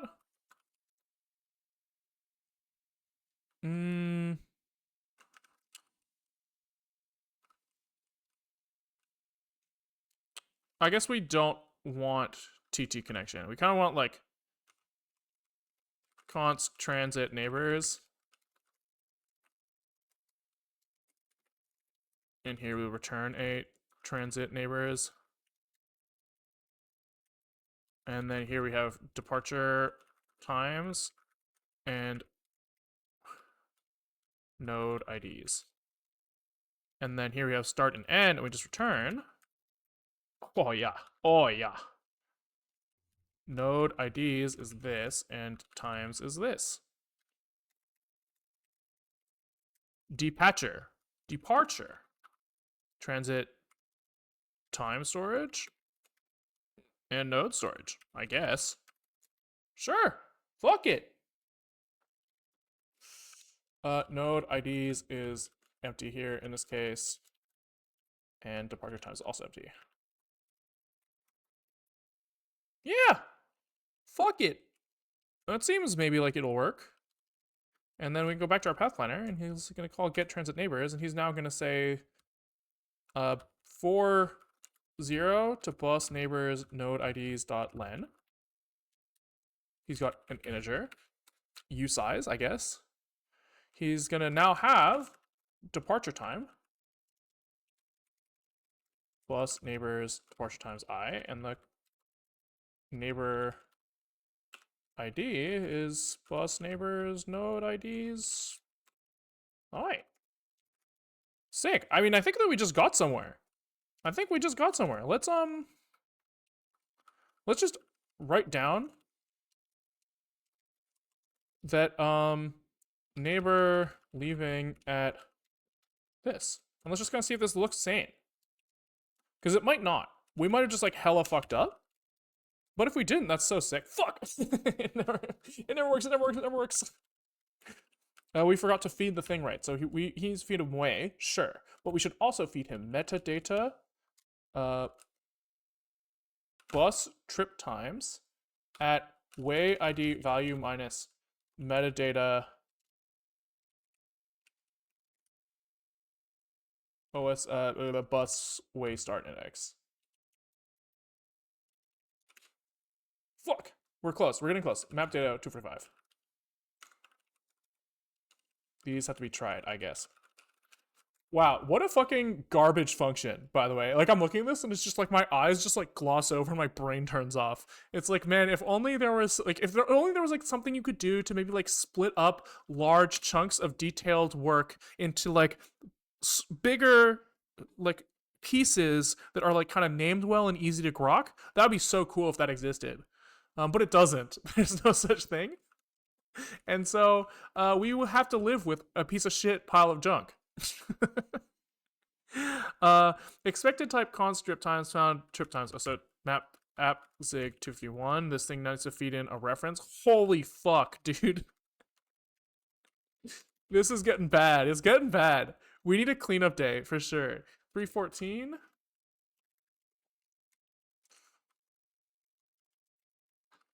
This is storing node IDs. Oh, this should be const node IDs here. That's a good point. That's a good point. He's a little whiner, this guy. He's like, use the right types. I'm like, shut up. Path Planner 47 is mad about get transit neighbors node ID dot node IDs. Boom. What is this for? Oh, it's fine. It's fine. It's fine. It's for the scoring. It's for the scoring. No transit storage. Maybe I should just fucking open this here. This is node storage and time storage. Boom. Now are we chilling?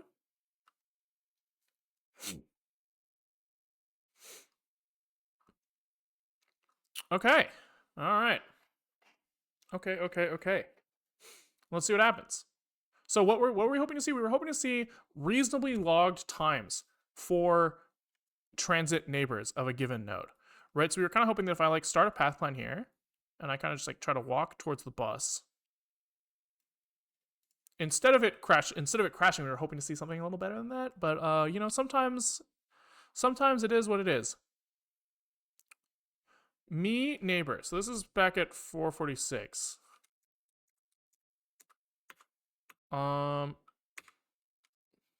Neighbor. So he's kind of claiming that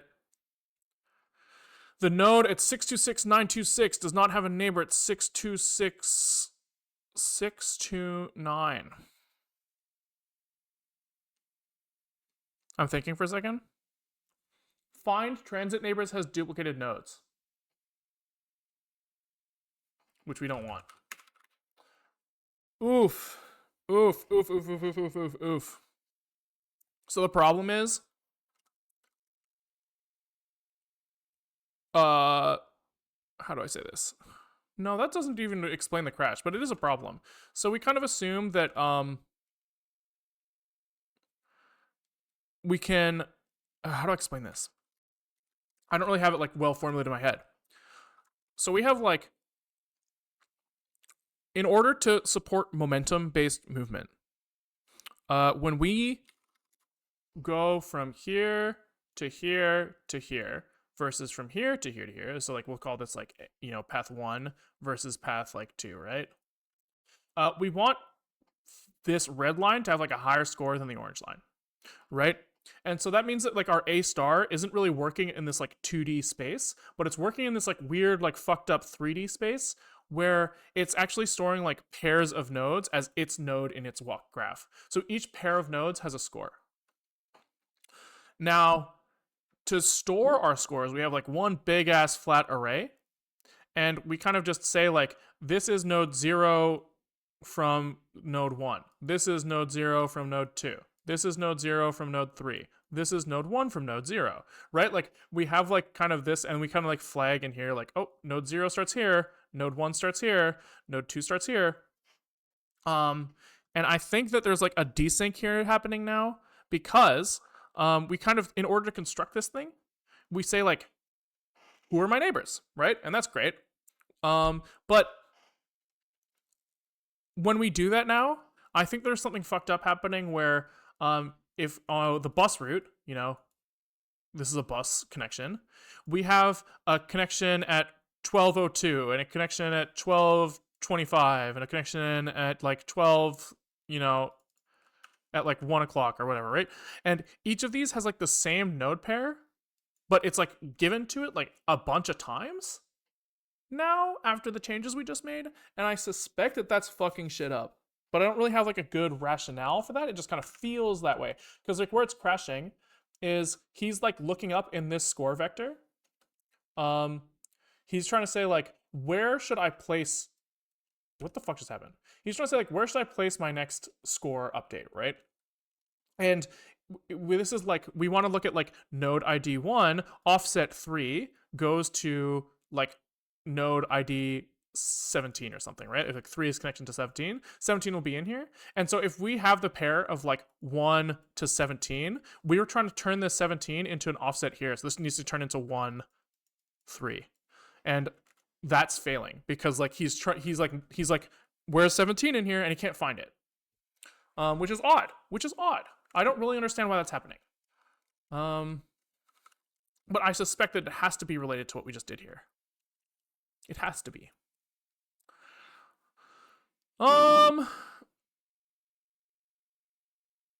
So I think that we can definitely deduplicate these. Can we use a hash set for these transit neighbors instead of array list? Probably transit. No. So the problem is that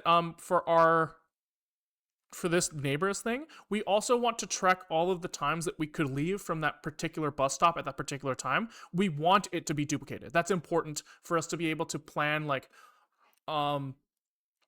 if I could take like the bus 14 or the bus 17 and they go down the same place but they leave at different times, that might be like relevant information in some way. So we want the duplication like sometimes but not all the time. We kind of want like the scoring mechanism to probably be on like a node pair basis, but we want like the neighbor lookup to kind of give us all of our options, maybe. I also don't really fully understand. I would think that the problem I just described would result in a bunch of unused scores, not the fact that it can't find a score somewhere. So that's also kind of weird.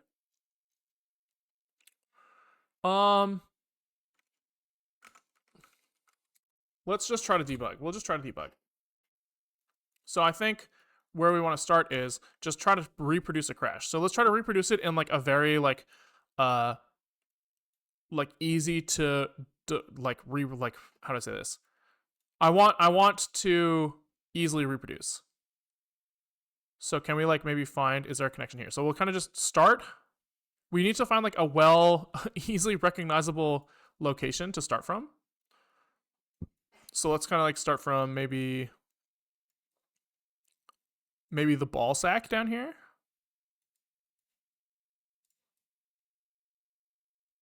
And then just try to get a crash by going along this bus road. Here. So ball sack to ovaries. Thanks for the prime. Prangi Chetin. Yeah. Sorry, man. I'm not trying to butcher it, but it's guaranteed to happen. Okay, so we can maybe try to understand which nodes are getting missed. So current node ID me. I guess we need to print it if you think about it. And can we print neighbor? So this is these two values, 24990 and 625,051. Now, is it possible to tie this back in any way to like the bus nodes? 624,990, 625,051. Okay, actually, yes, this should be easy if we should know that these are in that area of the ball sack to the ovaries, right? So we kind of know that we were down here on this bus stop. So this is 625051. And now we can just kind of like look for his neighbors. So this is one of them here, 2490. So it's this pair here.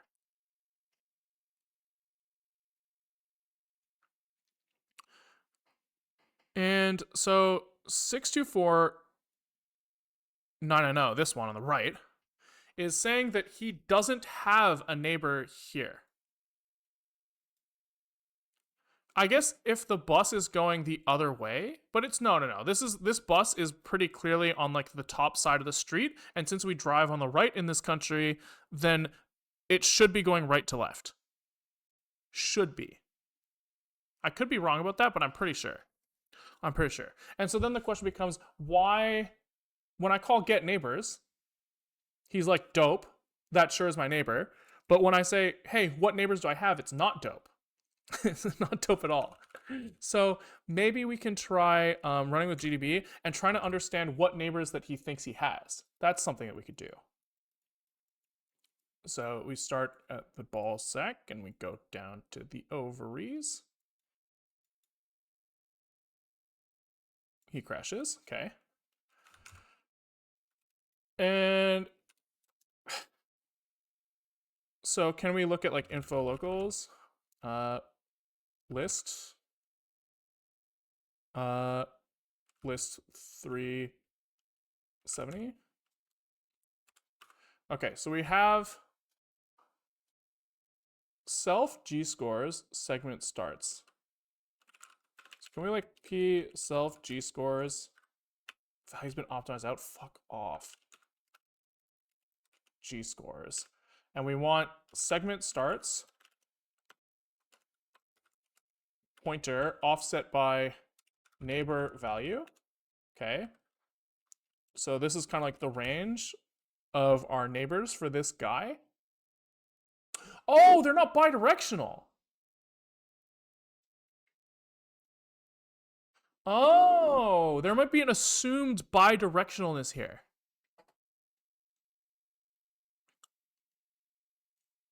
Yeah. So when we were talking about this, like the fact that our nodes, our scores are based off who we came from, we are assuming that we're storing it as like I came from this guy. So this is like 3 and this is 2. We're saying like I think we're just storing it backwards. In our score array, I think we're just storing backwards. So instead of storing like 2 goes to 3 and putting the score in there, we're storing 3 came from 2. And in order to resolve 2, we're like looking it up in the 3 neighbors. And 3 doesn't have 2 neighbors if this is a one-way. So we need to fix it so that our score, so that instead we just store the score for 3 here in 2 to 3, not 3 from 2, if that makes sense. I think that'll fix it. So now the question becomes like, how the fuck do we do that? Like, so it's that we have this like concept of an index into these G scores, right? Somewhere we have this like A star node, right? And this has like me came from. And so instead, this is still me came from, I guess, is like still how I want to think about it, right? The score to get to neighbor just like 3 from 2, I think is like a thing we want to keep. It's just how we use this when we index into G scores is going to be different. So I think that we have get here. Nice. Do we have set here? This gets a pointer. So we just have to flip this. So this is now came from. Came from is a neighbor index. We just want this to be a node ID and a neighbor index this way. Yes. And then we slip it here. This is came from value plus me value. Yes. It's all coming together. Sorry, I'm a little too excited, like a fucking idiot. Well, calm down. Everybody calm down. This is going to break all sorts of shit, right? So basically everywhere we construct this thing, we're going to have like a fucking problem. So me now has to be undefined, but came from. Oh, this doesn't make sense. Hold on. Oh, let me think. I guess our first ID didn't come from anywhere, so he doesn't have a score. That makes sense. So maybe we will just still do this. Came from is, I guess this will be start. I guess. I don't really have like a good rationale here, but that just seems like the types match up that way.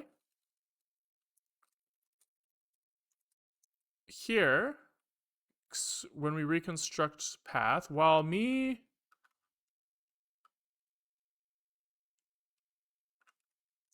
interesting. So start is a node ID, me is a neighbor index. This is fucking wrong. Reconstruct path. So here we're trying to walk backwards. So while came from value is not equal to start value, we append came from. Okay. Then, dude, this is okay. Hold on. Before we do this, let's fucking checkpoint. This is fucked up. So let's just make sure we like undo everything till the point where we build. Okay. Point pre storage mess up.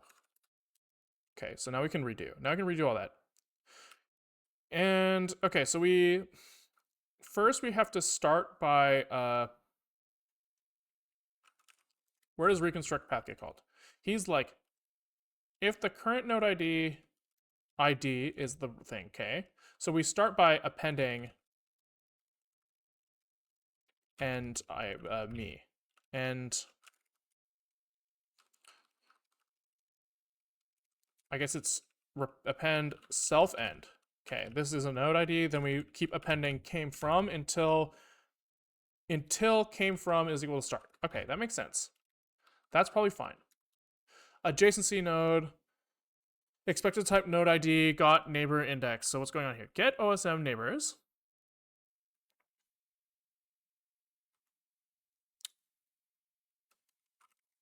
So here we just need the me ID.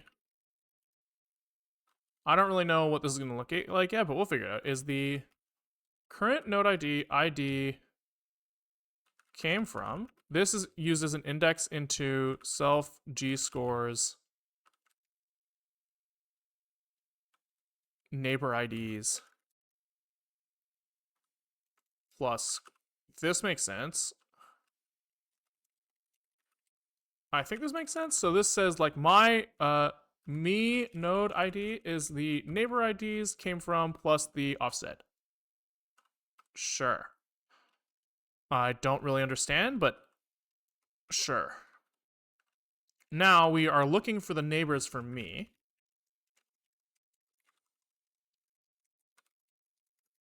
So kind of like everywhere where this is used, we need to kind of replace this.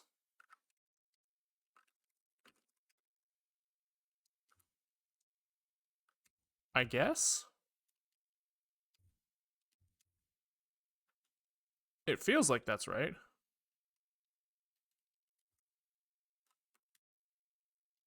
So we kind of just do this here, I guess. Sure. Now what? I think this makes sense. I don't know. We'll see. We'll see. So now when we construct this thing, we have to say find my neighbor index. We have to reverse this. So this is like for me to my neighbor. Oh no, this should probably still be fine. No, this is what was failing before.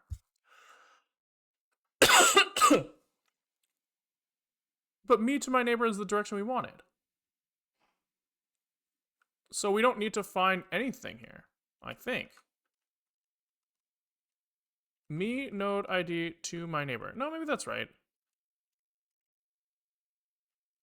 Then the neighbor ID is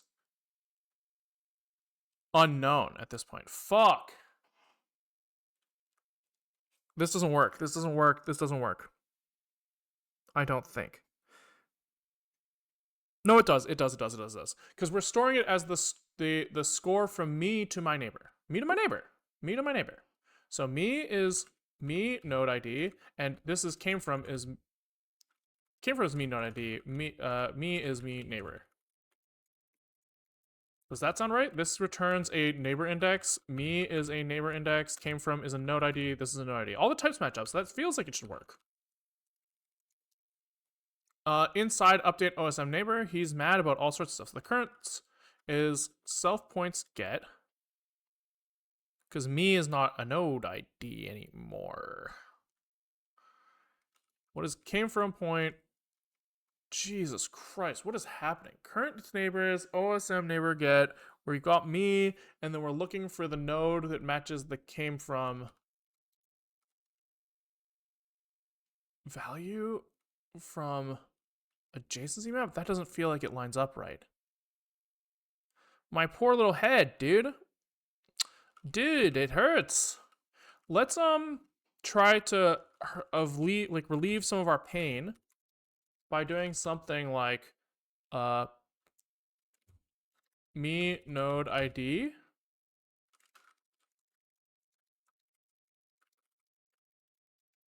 This whole thing is so fucked, man. So fucked. And I guess this is gonna take in like, oh, this doesn't help. This doesn't help. It doesn't help. So why are we doing it this way? Like this node index thing, like greatly improved performance. That's why it's like this. It's just now it's hard to work with, which kind of blows fat dong. Because like this is just so hard to deal with. Current, I mean, we have this information. We'll just call it current ID as a node ID. We'll just pass it in. And then we can call this current ID here. We have this from the caller, surely. I think we called it like me ID, right? Yeah. Yeah. Yeah. Okay. That's getting us somewhere. Me node ID.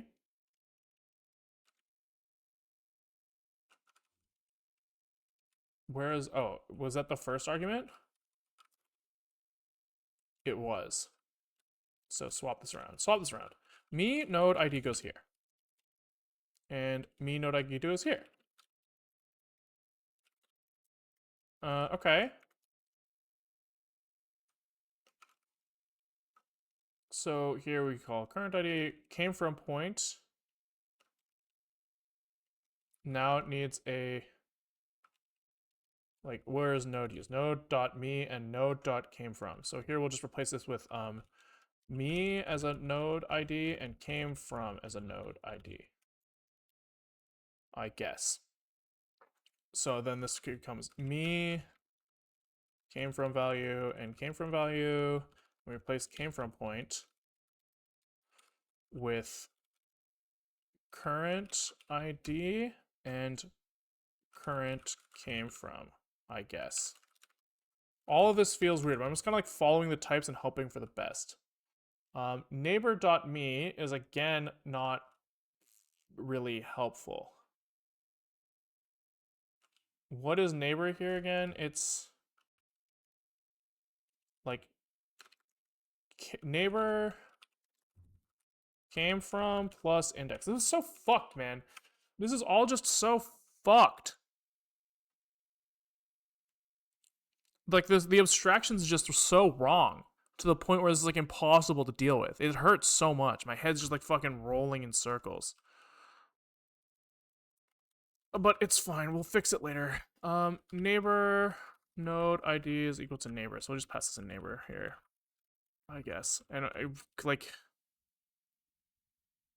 can we just do this find my neighbor index inside? And does this need the current node ID? I think it does, because current node ID is used for the lookup of the previous score.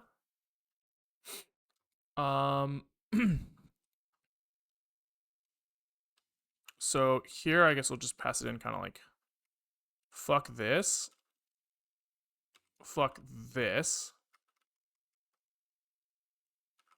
me, neighbor, current, and then this goes inside. Maybe that will help. Maybe that will help. So current ID, neighbor ID, and then the current index into the A star lookup. Okay, that feels okay. So this is points get neighbor ID now. Function expected 6 arguments found 5, blah, blah, blah, blah. Expected 6 arguments found 5. What am I missing? Current, neighbor, current. Me, neighbor, current.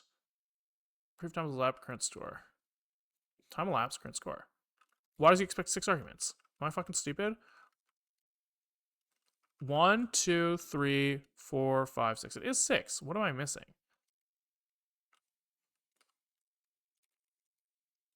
Am I 1, 2, 3, 4, 5?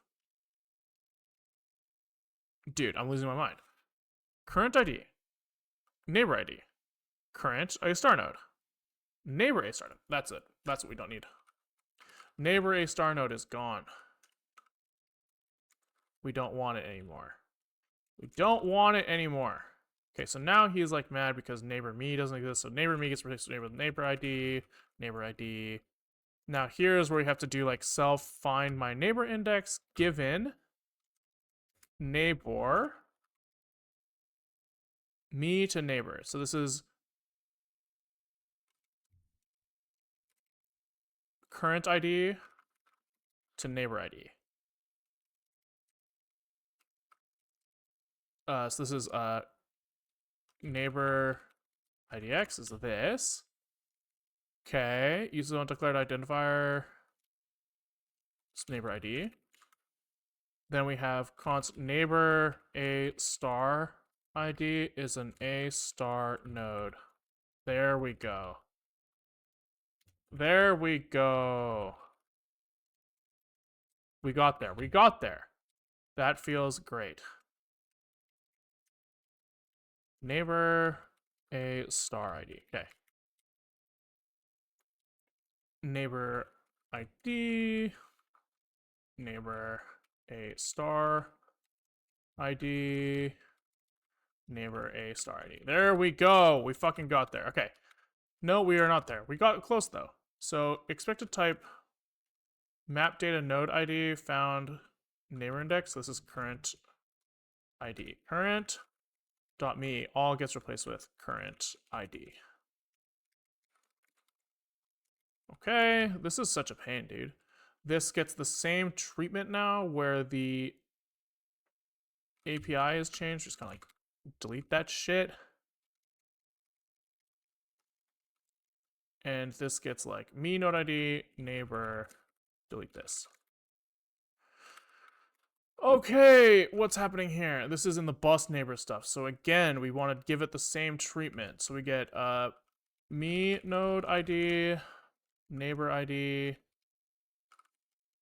Well, actually, I assume it's the same, but it's hard to tell.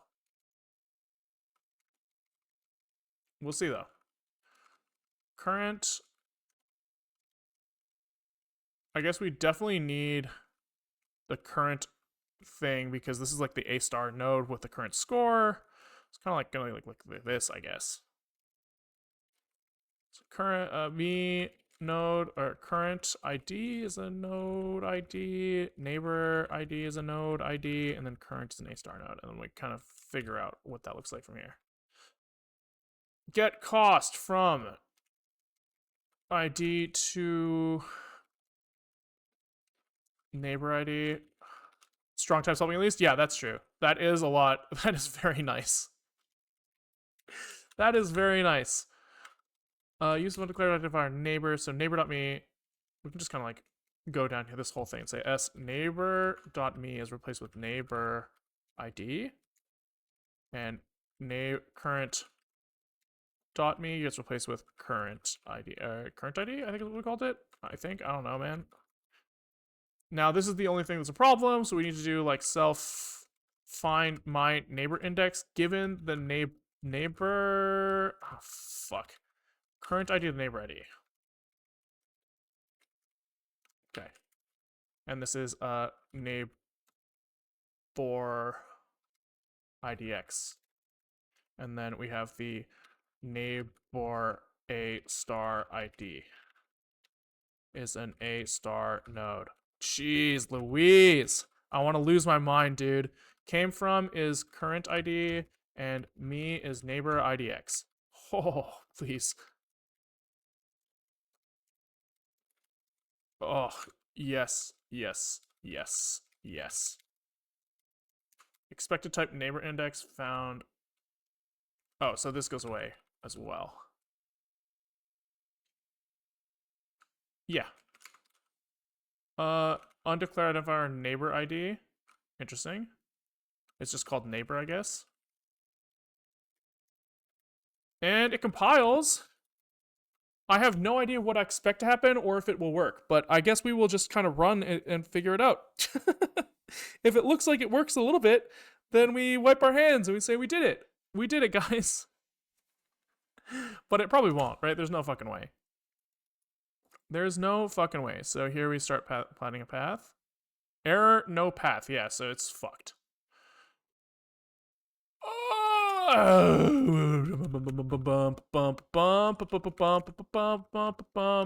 This is just part of the pain. Let's look for usages of like dot value just to see if like me node ID self start value. That's fine. Came from value, me value. I think these are two different types. This is a node ID. This is a neighbor index. So this is.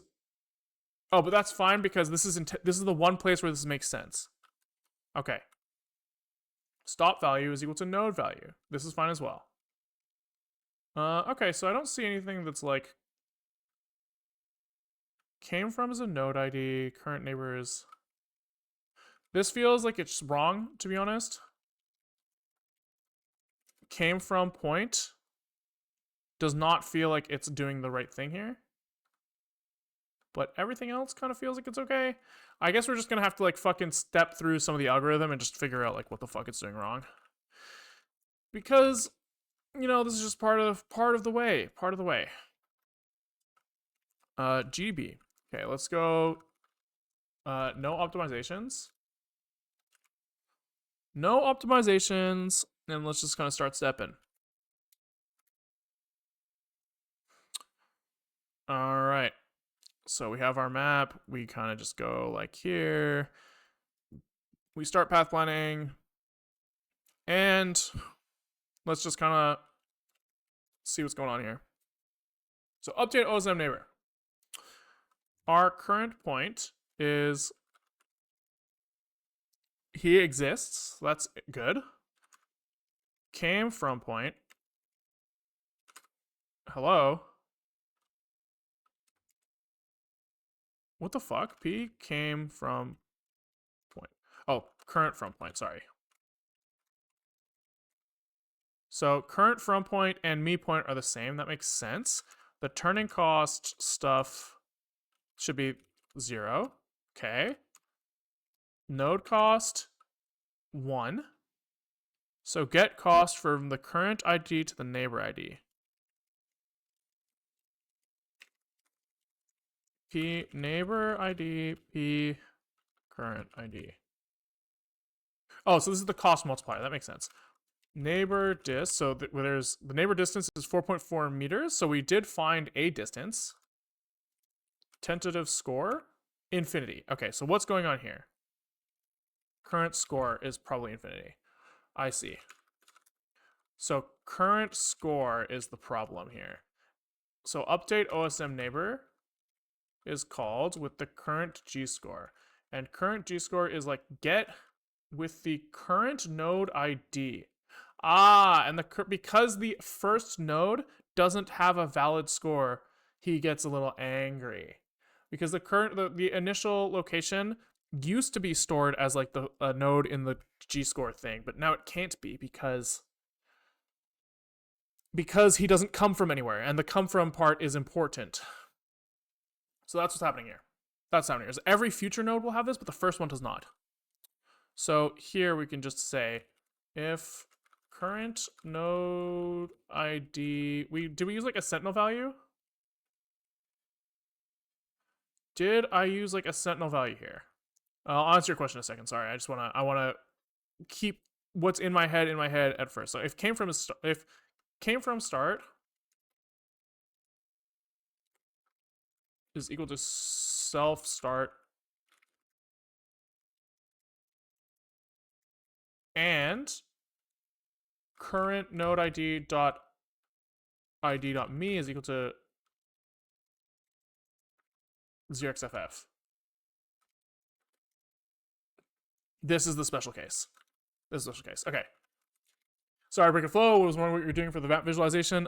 It's OpenGL or WebGL, depending on if we're using the native app or the web UI. So we kind of like pre-process a bunch of like OpenStreetMap data, where OpenStreetMap has like nodes and edges. You take the nodes, you give them like you kind of treat each node as like a vertex in like this thing. You can use this feature called primitive restart index that says like, you can ask OpenGL to like draw a line strip between these like elements that you use, like draw elements between these IDs. So you have like a line between ID 1, 2, and 3, and a line between ID 2, 3, and 4. We then kind of like make this buffer where we say like 1, 2, 3, max int 2, 3, 4, and then OpenGL can just kind of draw every single street at once by basically saying like, I'm going to look through this list of vertexes and I'm going to draw lines between them unless there's an FFFFFFFFF, then I'll like stop and draw a new line. Which is pretty straightforward in OpenGL land. Not that straightforward if you're not into OpenGL yet. OpenGL is a pain in the ass to work with, but it's kind of nice. So we just have to replace, I guess it's just this. We already had a special case. We just have to update the special case. Very cool. Very barely into OpenGL. Yeah, I mean, it's a pain in the ass, but it's also kind of fun sometimes. It's like, at the very least, as far as I can tell, it's the easiest way to do GPU programming. Even though the easiest way is not the best, like, still not that easy. So he's still panicking on find neighbor index. That's really not cool. Not cool. That's the whole reason that we made all these changes, is to try to fix that. So we have current ID, neighbor ID. This is the same fucking problem, it looks like. And it's possible that we just kind of fucked up the ordering here. So it's possible that we were supposed to switch the order here. So we were trying to say that like me, we are looking for me from my neighbor.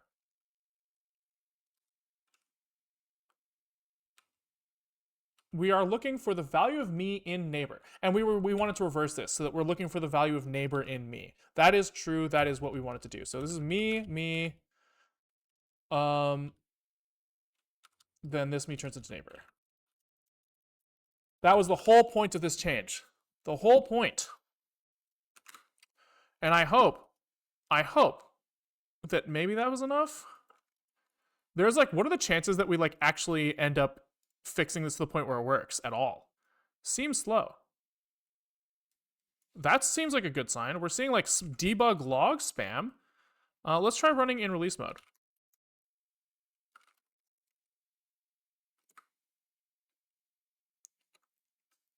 I'm really into this right now because I'm building a network mesh of self-driving RC cars. I'm in the step programming roads for each car. Oh, that's so funny. Best way to figure out the road and the map visualization aspect. I don't know if OpenGL is the best, but it was the easiest for me. I don't really know how else you can, like if you're trying to draw a lot of shit at once, I think that you have no choice but to use the GPU. You know? But maybe not. What's he mad about now? What's he mad about now? Jesus Christ. That's not good. So that was in find my neighbor index. That was here. So the fact that I is like such a big value here is a really big red flag. Neighbors should be me start and me to me value plus 1. That just seems like it's fucking busted. Seems like it's just fucking busted.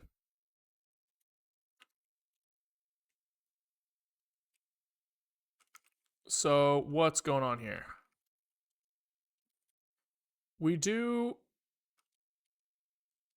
Oh god, what a pain. Okay, let's stood log debug. Let's disable this debug log for now. Let's try to run in full debug mode and just hope that we can kind of like pull together something that works well enough. Like hopefully it's fast enough that we can at least move the mouse a little bit. Like at least just a little. So let's start planning from like here. Oh, it's so fucking slow, dude. I don't know if it's so slow because we just did too much shit, or if it's because it's like fucking broken. I wonder if it makes sense to try to like backport the changes we just made to like before transit stuff just to get it working there, and then we can kind of pull it forward. That might be like an easier way to implement this because like we've added so much shit now that it's like kind of hard to figure out like the individual pieces. Oh, we finally got a sig port, so let's kind of like, let's at least try to figure out what's going on here. So we are trying to find a neighbor index on a bus route. I'm pretty sure those are pretty big numbers. And in fact, we can check because we're in update transit neighbor. Okay. And he's sigboarding. So let's go back down and try to figure out why again. So I 357.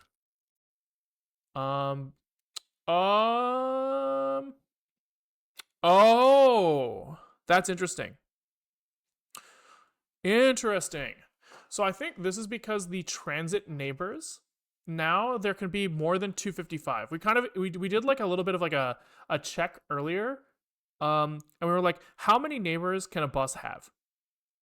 Or not a bus, a node in the graph. And the maximum was like 6 or 8 or something really low. So we're like, okay, using a uint 8 for our neighbor index makes a lot of sense in that case. But now, like, because we have one with the neighbor is duplicated so many fucking times, that's a problem. Now, this is also probably a we can fix this. We can fix this without having to cause any more major issues. And it's just that here, when we construct our A star lookup, the transit neighbors here, we're just going to turn this into a hash. We're going to like deduplicate in here essentially.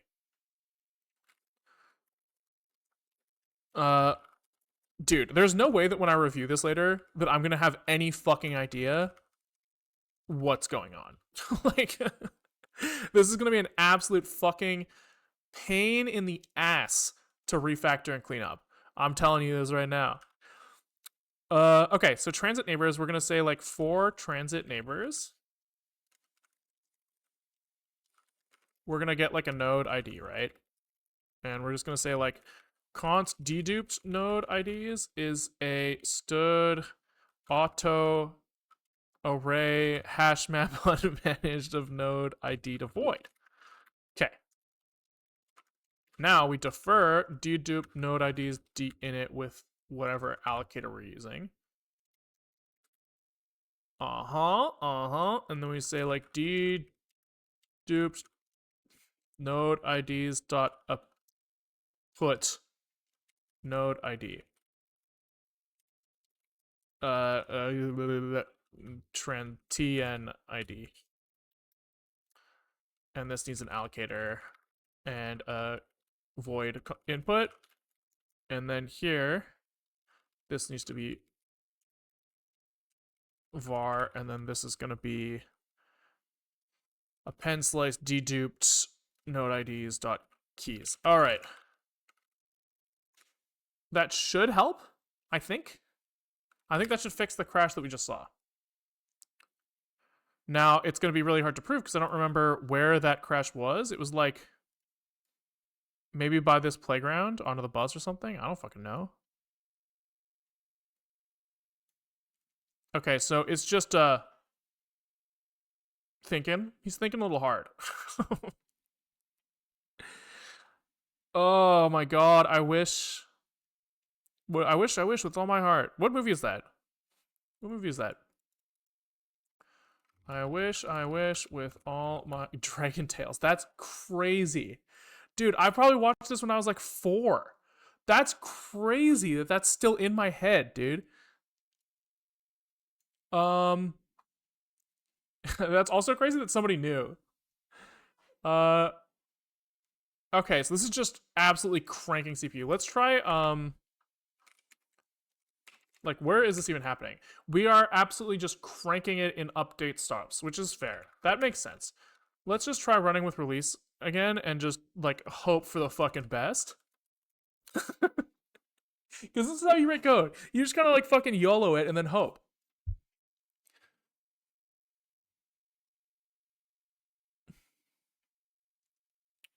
You were right. You're right that Carbit. That's a good suggestion. I was thinking about using that the other way of like turning on release mode for some areas. But you're right that I should just. Oh Jesus Christ! Whatever the fuck we did there, it was obviously fucking stupid. Right. So we like going like one node over. Yeah, so clearly, I think that like the fact that we just saw that like giant red X earlier is like a good indicator that we're fucking up our scoring counting somehow. So I think I want to resolve this by going back and trying to do the same change, but before all of this transit stuff comes in. So I think what we can do is we can kind of like get status, get add dash u and get commit dash m. We can say likely messed up, and we're probably going to discard this commit later.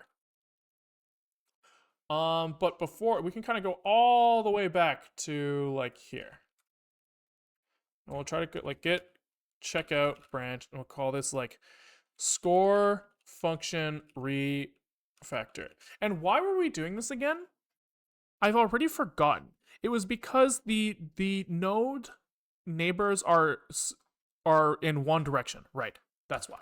That's why.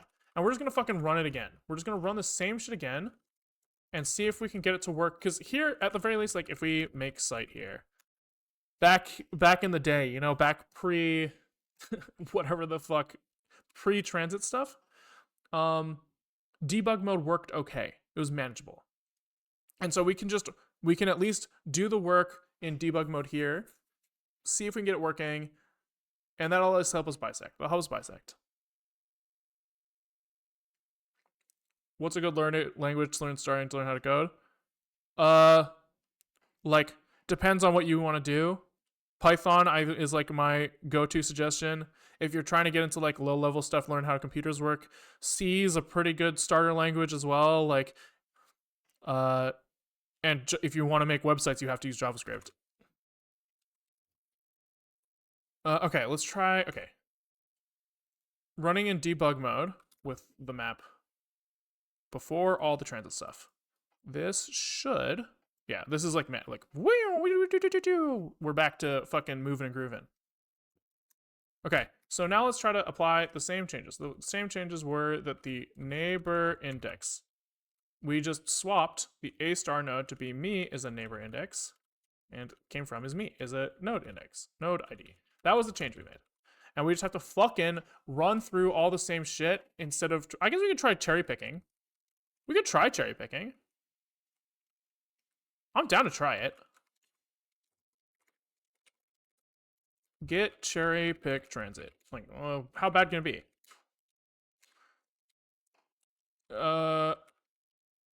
Okay, so here we don't need any of these changes, probably. I don't think we need anything, because all this was about like migrating to the new thingamajig. I don't know how to say it. Came from point. We changed this to use nodes, which I think is great. So let's just take the latest and greatest. Here, update OSM neighbor turned into update neighbor was needed to update OSM neighbor. We can still call it update neighbor here. And then is there anything else? Current IDs. The IDs were changed, score, and we don't want this like elapsed time thing anymore, or current. We just don't want elapsed time. We do want current score, because that was there before. Okay, then here, I think we just want whatever was on previously there, and then we kind of replace, we come back and add this part from that side. Yeah. Yeah. All right. F score changes, just change the heuristic distance. So we kind of want like this combo of stuff, I think.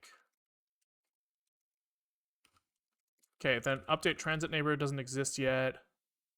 So that kind of just like goes away. Find my neighbor index. We changed this to use me and neighbor. We did a lot of changes here. We changed, you use G scores instead of adjacency map. Okay, let's just do it here like this. Boom. That seems reasonable. We could maybe flip back to adjacency map here. I think that it's actually kind of the same thing though. Okay. Current node ID. So before we were saying if my value is the end value, we reconstruct the path.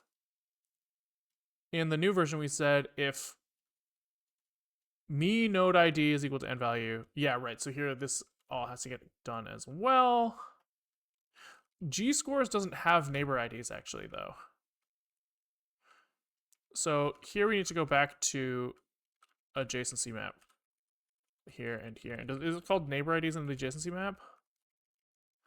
It's called the storage.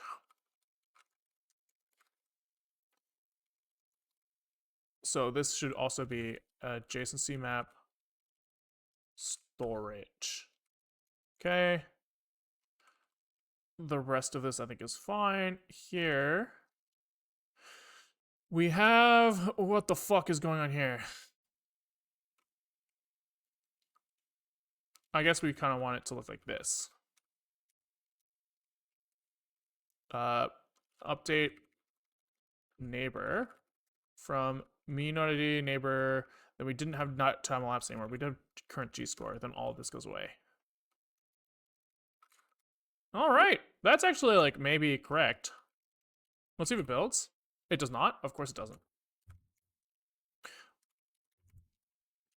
I wanted to run trouble, I guess. Path planner. Use of undeclared identifier neighbors. It's fine. Just comment that out. Use of undeclared identifier neighbors. So we kind of have the same problem here that we didn't fix all of these. That's fine. So here we just want to say like neighbor.me gets replaced with neighbor ID and current me gets replaced with current ID. Node ID does not support struct initialization syntax. That's true. This just used to be a return like this. We accidentally took too much. No field member get OSM neighbors. This is get neighbors here. Get neighbors. All right, maybe that's good. We'll have to look at the diff as well, but we'll check if it runs first.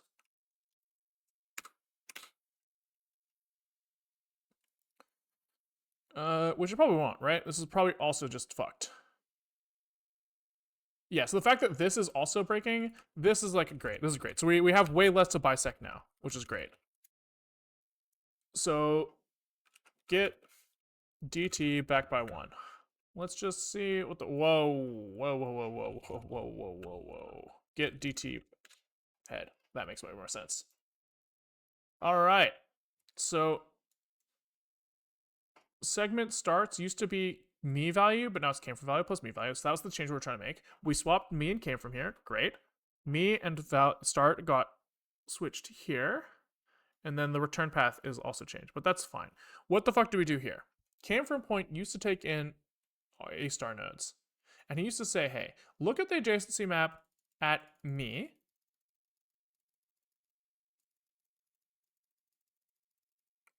And this feels wrong. This feels wrong. It feels like this is supposed to look at, the whole change was supposed to go came from to me. So I think that this function is wrong. I think it's wrong. So that was came from point. So what the fuck am I looking at? This is supposed to say, like, doesn't this just look at the came from node ID? Which should always be valid? It's just this, right? Yeah, so this doesn't even need to exist. This is just came from point is equal to self points get current came from dot ID. Like this. Okay, so then this goes away. That seems reasonable. Let's see if that fixes our problem. It might. It might not, but it might. I don't think it's related to the problem, but we'll see. No, it's still just fucking slow as shit and crashing. Okay. But that's one obvious bug down. More to go. So we made it down to like here. Okay, so update neighbor used to do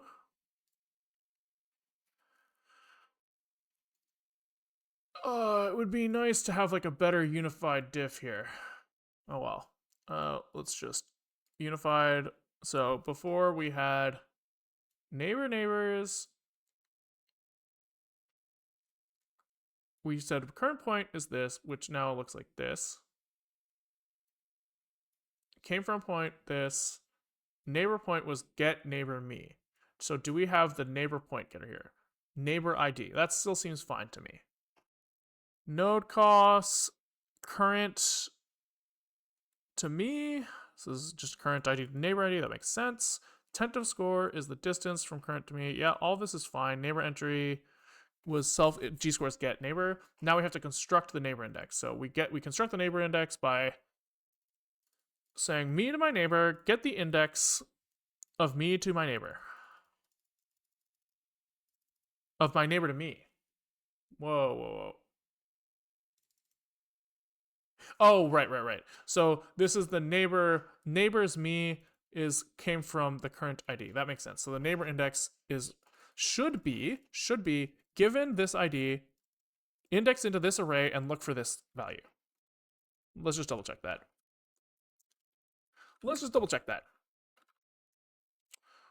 Find my neighbor index. So this comes from index into me, self-adjacency map segment starts me. Yep. And then we are looking for neighbor. Yes. Okay.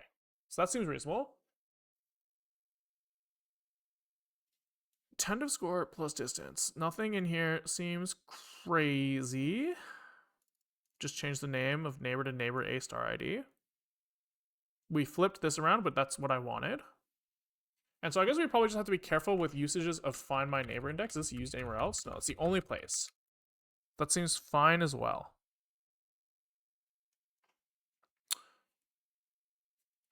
Okay. Then the only difference on step here is that we call update neighbor and this goes inside. Came from value is equal to start value and me is equal to xfff. We start, that's fine. I don't really understand, actually. It doesn't seem like we've done anything crazy wrong in here. But clearly we have. So maybe it's time to start looking a little closer. And we can maybe start doing like, at the very least, stood, debug.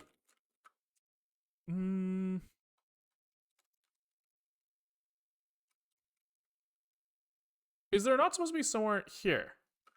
Here we're supposed to say that the tentative score is greater than the neighbor entry score, so we return. So here's where I would imagine that things are going wrong.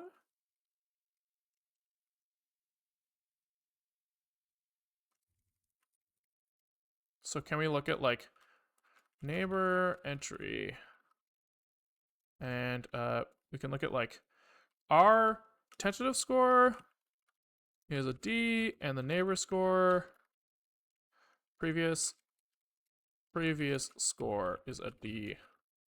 We can look at Uh, tentative score and neighbor entry dot star. Let's just kind of see what that prints out. He's gonna get mad because the WASM version of this thing doesn't work, which is fine. That is fine. And actually, maybe this is kind of more fun to debug with PP benchmark.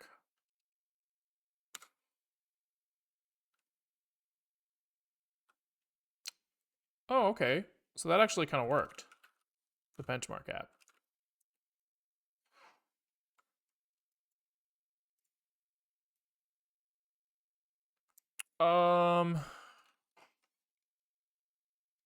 Okay, let's do this. Let's do this. Quit. Yes. Let's try not to actually plan a path with the GUI. Let's just try to pick a couple nodes to look at. So let's try to plan a path from, just 303.507 to 303.509, right? 303.507, 303.509. So this is just not fucking happening here. But if we run pp benchmark, start is 303.507 to end 303.509. We don't give a shit about attribute costs. Or turning cost 1.0, I think we still need to do. Okay. So this is a good sign. We have something now that we can easily reproduce with. Zig, build, and this. Okay. All right. So tentative score, previous score. We are just seeing. So there's something like we should see literally like 3 iterations. So let's bail out early here just to kind of help ourselves a little bit. So we'll say like var I is equal 0 and I plus equals 1 and if here we want like I plus equals 1 if I is greater than 10 return error. Uh-oh. There we go. Uh-oh. Uh-oh. Let's just see what happens now. So now we should see uh-ohs. No? Why? Are we not calling run? We might not be calling run. PP benchmark. We are calling PP run.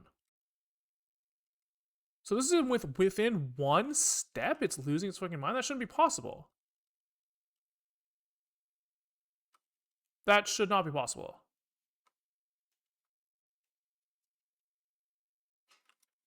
Debug print. Hold on. Hold on. I in wrong scope. That's a really good point. Thank you. Very good point. Okay, there we go. So let's now try to maybe inspect what nodes we are looking at as part of this walk. So here we're going to say every time here, stood debug print neighbor. Let's just let's just see what's up. We'll just see what's up,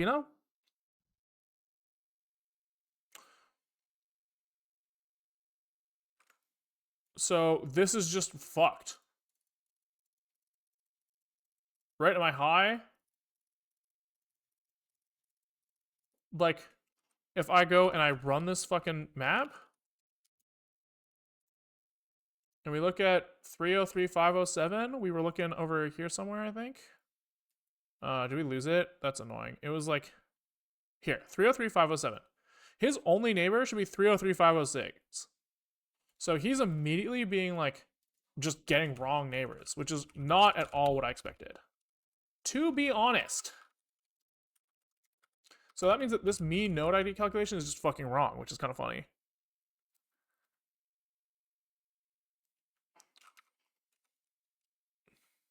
Mean node ID is the current node ID came from value plus.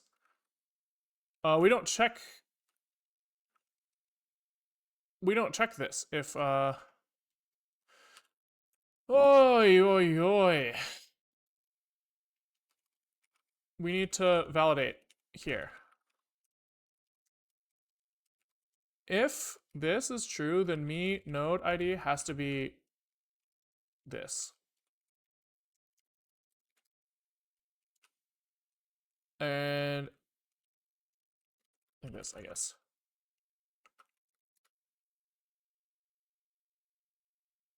God damn. God damn.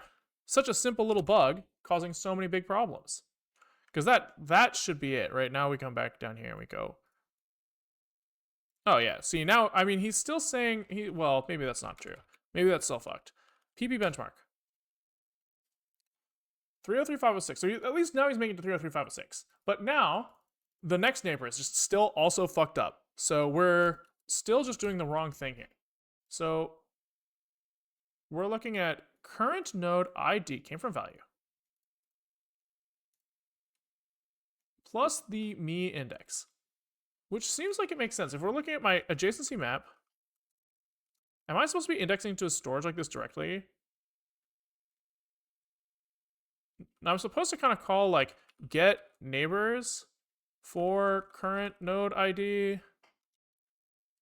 ID came from indexed into current node ID me value is like what I think I'm actually supposed to be doing here.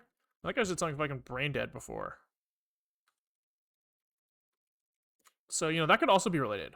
Definitely could be related.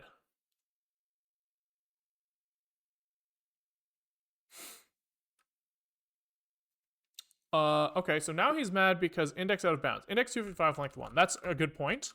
Please let me out. Sir, I would like out. Let me out. Please, I want out. Dude, what's happening? I think it's when I core dump, it just like absolutely murders my disk or something, and then like because, you know, bullshit. My shell is very upset. Yeah, dude, it's not my shell, it's me. I am very upset. So if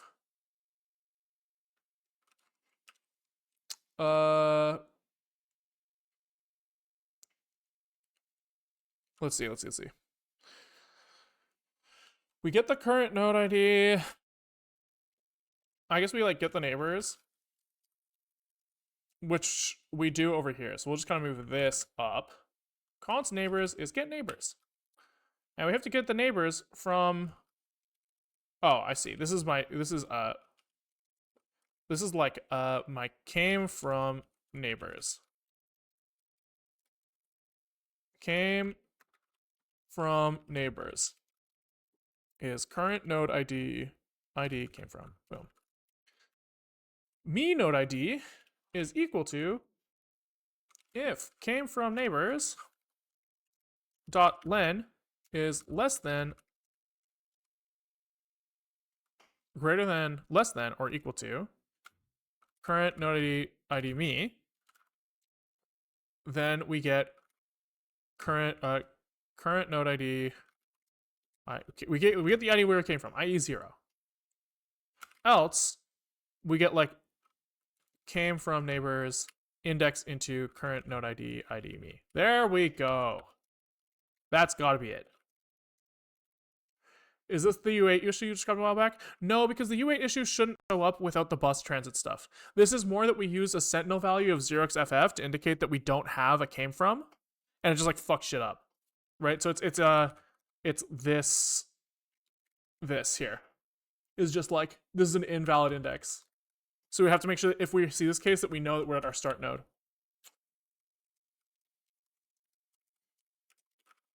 Which is silly, but you know, whatever, I don't give a shit. Incompatible types, so this is value here as well. All right, let's try that. Let's try that. That's much better. Much better. So now we're at least seeing him like work the right neighbors. And I don't know why previous score is always infinite here. That's kind of weird. And I don't know how we haven't managed. I don't know why he's visiting each of these nodes so many times. It's probably related to turning cost or something. I'd be curious to see what's happening there. Can we look at like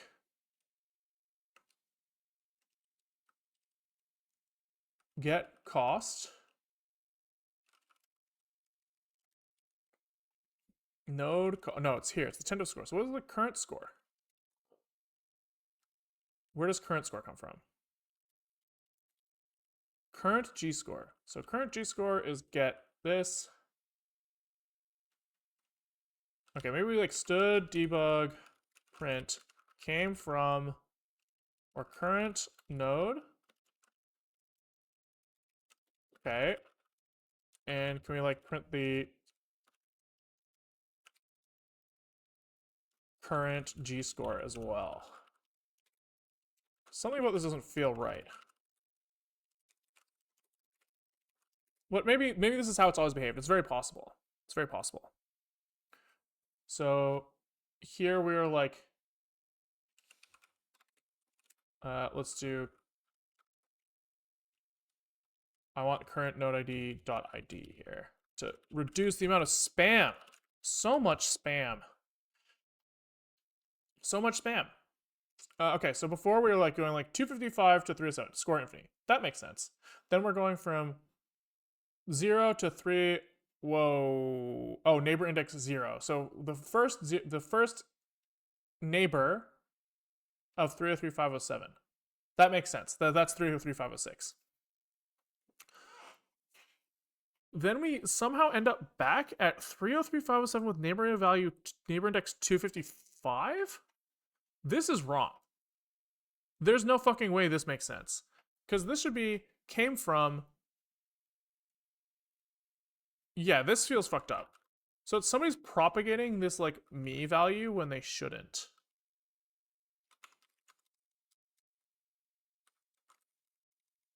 Update neighbor. ID comes from neighbor index and current ID. So this should like never fucking happen.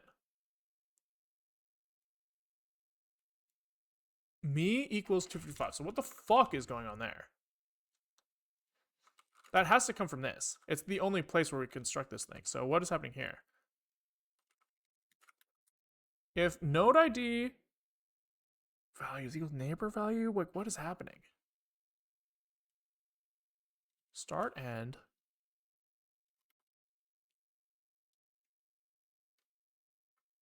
Stood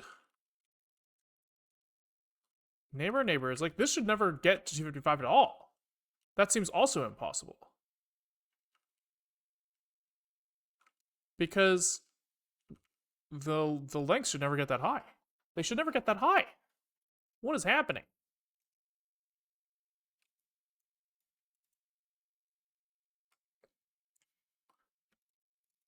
Yeah, this is really fucked. Very fucked. So this is fine, right? Current node, we put in the fucking sentinel value. That makes sense. Here we find my first neighbor from 303 through 507, which is 303, 506. Then 303, 506 is like, okay, so what about me to 303, 507? And me to 303, 509, which makes sense. And here's where it's like, what the fuck is going on?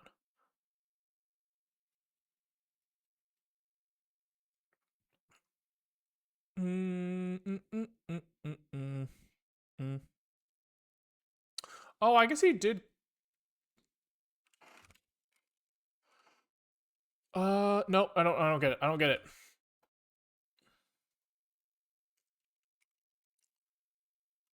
Current node ID me. I guess we just have to look at this update neighbor and see, like, this is where the only place where we push. No, wait, where do we push to our queue? This is self.queue. This is going to be relevant. Oh, we run the thing like 10 times.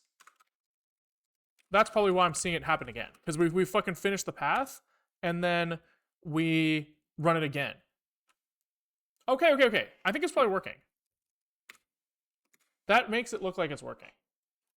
I guess we have to fix the we early return in Path Planner Zig.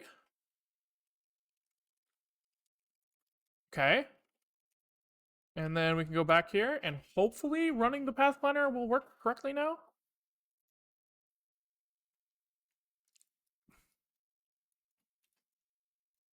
Oh, thank fucking God. Oh, we are so back, baby. We're so back. It's spamming prints, which is fucking annoying. Let's get that shit out of here.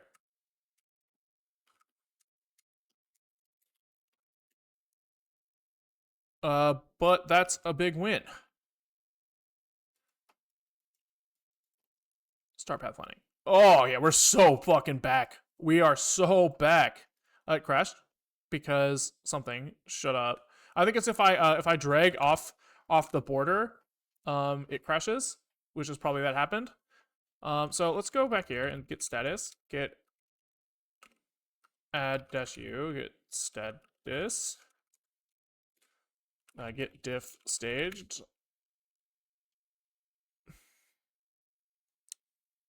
So I guess like we can try to maybe cherry pick this back now. I guess that kind of makes sense. Git commit, and we'll say this is like swap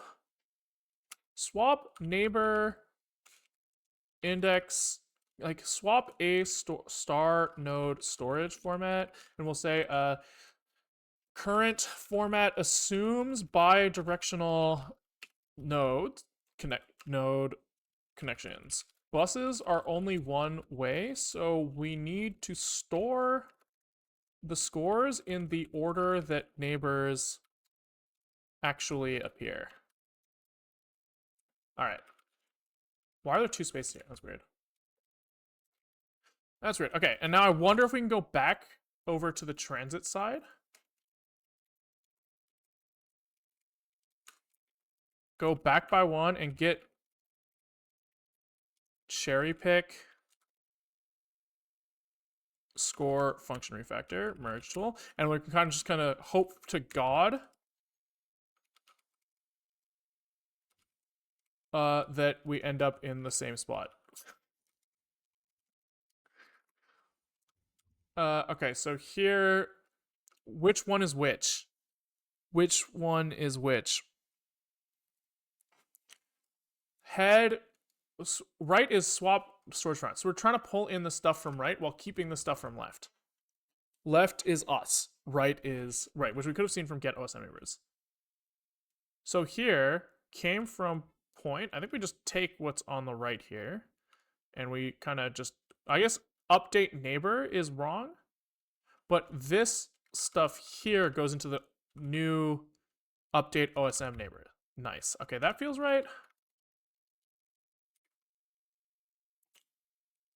Then here we had, this is no longer a neighbor.me, this is neighbor ID. That makes sense. So here we used to use me's, now we're using IDs. That's great. Did we figure it out? Was making food? Yeah, but I don't remember what it was. It was some invalid indexing somewhere. Fuck, that's so embarrassing. I think it was when we extracted the me ID, we were indexing 0xff into our neighbor array, which was not correct because we were trying to use 0xff as like a sentinel value, and we weren't checking it everywhere we were supposed to be. So stupid little bug. Stupid little bug. So this kind of turns into that. This me neighbor ID. So I think that's also just fine. Neighbor dist. What was this used for? Oh, we do want to. Okay, so we want to kind of take the new version and just replace the current me's with I guess we'll just redo the current ID neighbor ID. We have to be very careful.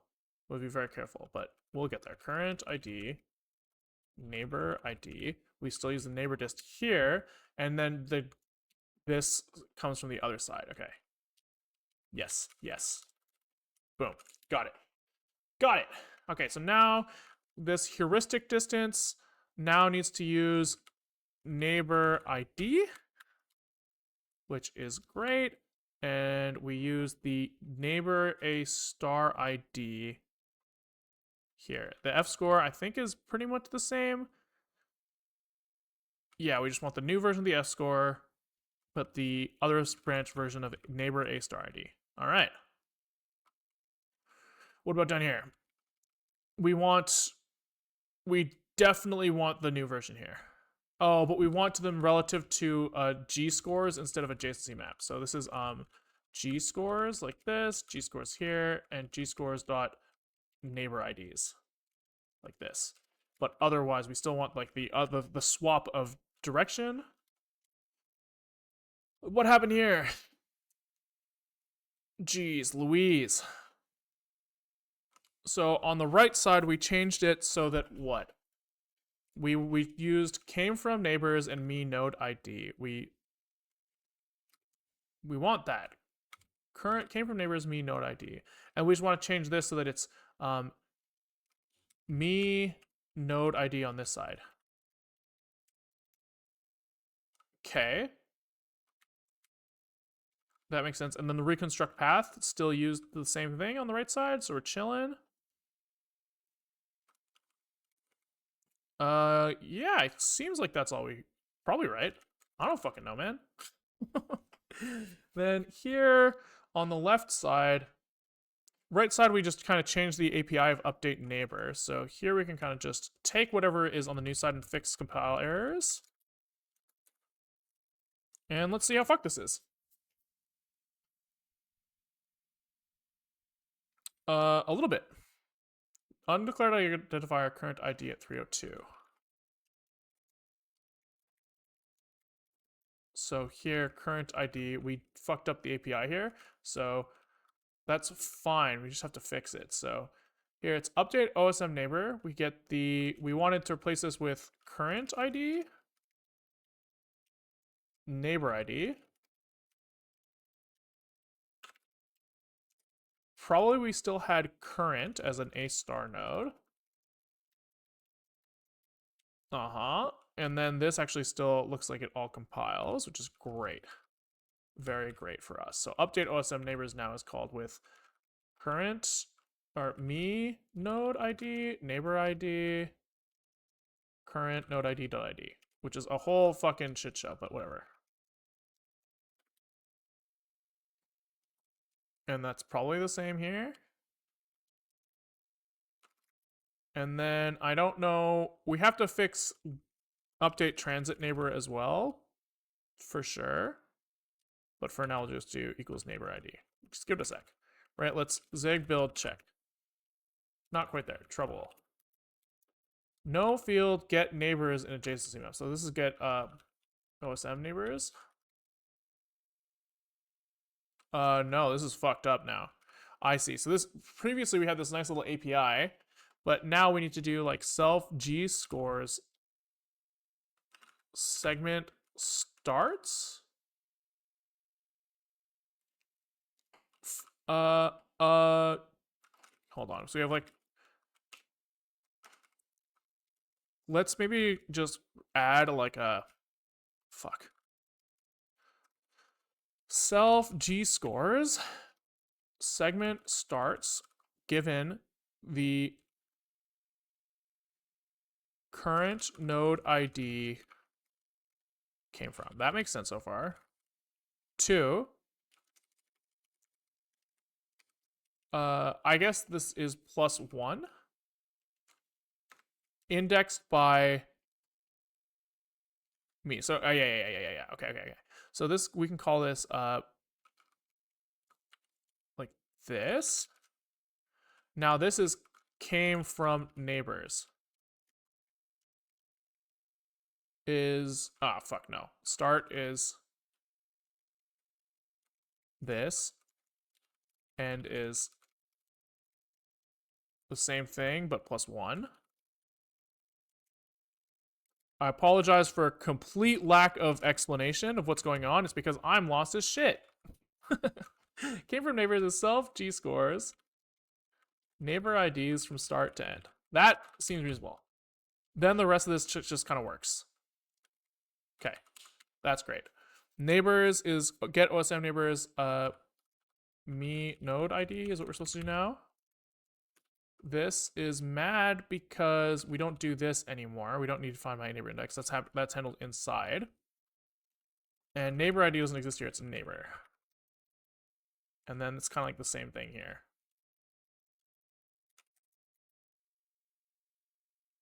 Lots of API changes. Yeah, this is a fucking shit show. But it was necessary because the storage format of our scores did not match like the real world. So, and we were having a lot of trouble updating it. We struggled hard, but we will live. We will live.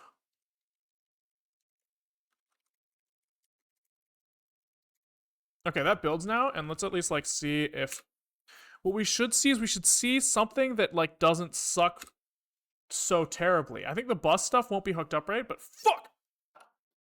Way.nodeID's len is equal to 2. Oh, we have to make data again? We do have to make data again. Because the format of the data is expected to change, so we have to change it. If it changed, it changed. Oi, oi. Oi, oi, oi. I wonder, like, I have, like, no mental map right now of, like, where we are in the process. I feel like we might be close to it working, and so I want to keep going. But I also, like, don't know why I think that. Like, I have no idea where we are. And that's kind of part of the fun. Okay, let's try doing this again. And what I expect to see is, we should be able to plan a path without taking the bus, is what I expect to see here. So, like, if I go in here and I start path planning, no, fuck. Can we do it in, like, release mode? Maybe it makes sense to do the, benchmark app again to see if this still works. Because if this doesn't work, then we're, like, super fucked. Oh, but we're not building the path planner benchmark app. Because it's broken, probably. It's probably broken, but we'll see. Oh, it's broken. Yep, that makes sense. Okay.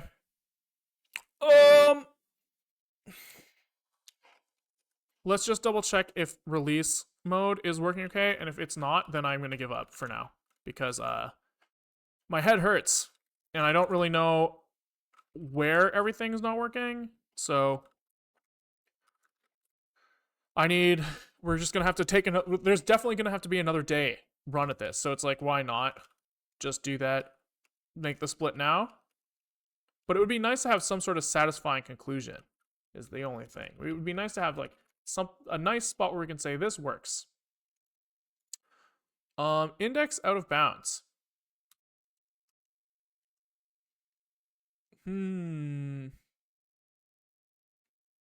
Really, just off rip. Without even path planning. What the fuck? What the fuck?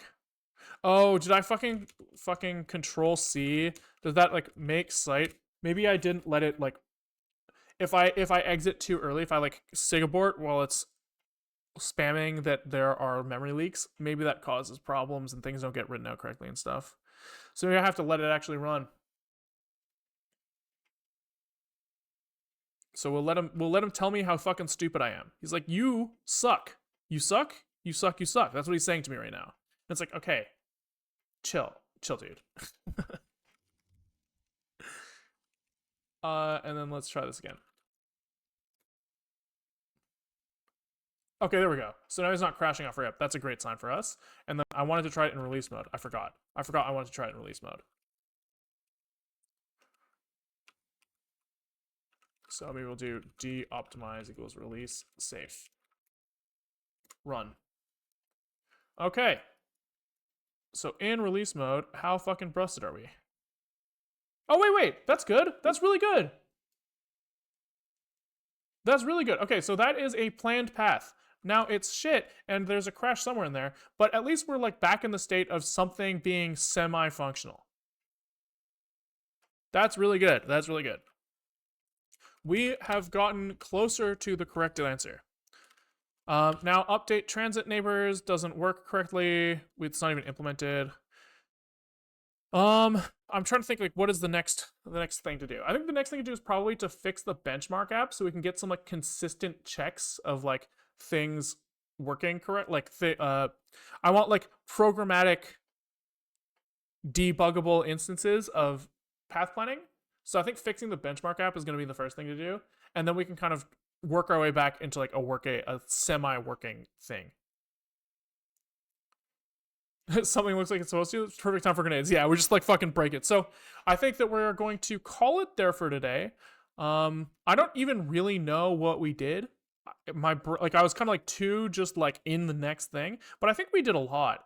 We implemented this like trip list thing, trip list thing. Right. So we started working on like getting bus connections on a per trip level, and we got kind of close there. I feel like we integrated like trip times, and we added the ability for us to like our heuristic algorithm now kind of straight lines it at the closest bus route, and when it gets to that bus route, supposedly it does delete it from the list of like things it's trying to get to. So that's like really, that should be like a really good step towards the final thing. I think the next things that we have to do are fix whatever bugs we introduced today. We fixed some of them, but there's still more to fix.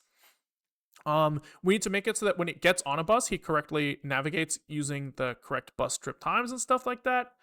And then I don't really know how much more there is. I'm sure there's going to be a lot of debugging tomorrow. So, yeah, we're going to call it there. Thanks for watching, guys. I hope that me being so lost doesn't detract too much from the enjoyment of watching. But if you like what you saw, we stream most days at around 12:30 Pacific time. We started late today. I don't know if we'll start late tomorrow. We do like a 12:30 to 2 happy hour thing where we kind of like work on like code cleanup and kind of like less important features that don't deserve a YouTube video, and then we do like the YouTube section from 2 to 4. Usually we did 2 to 5 today because I wanted to focus on this. We might do the same thing tomorrow, not sure. We might go back to happy hour. We'll see. If you're on Twitch, there should be a YouTube link in the Twitch description where you can swing by, and there will be playlists of all of the things that we have worked on. So right now working on this map time. There's also a GitHub link in the Twitch description where you can see code for this thing. But if you want to check out like previous projects, they're all up there. If you're watching on YouTube, you should swing by on Twitch, say hi, like, subscribe, Twitch Prime, Discord link in the Twitch description as well. I think that's the typical plug shit. And goodbye, YouTube. Twitch, let's find someone to raid.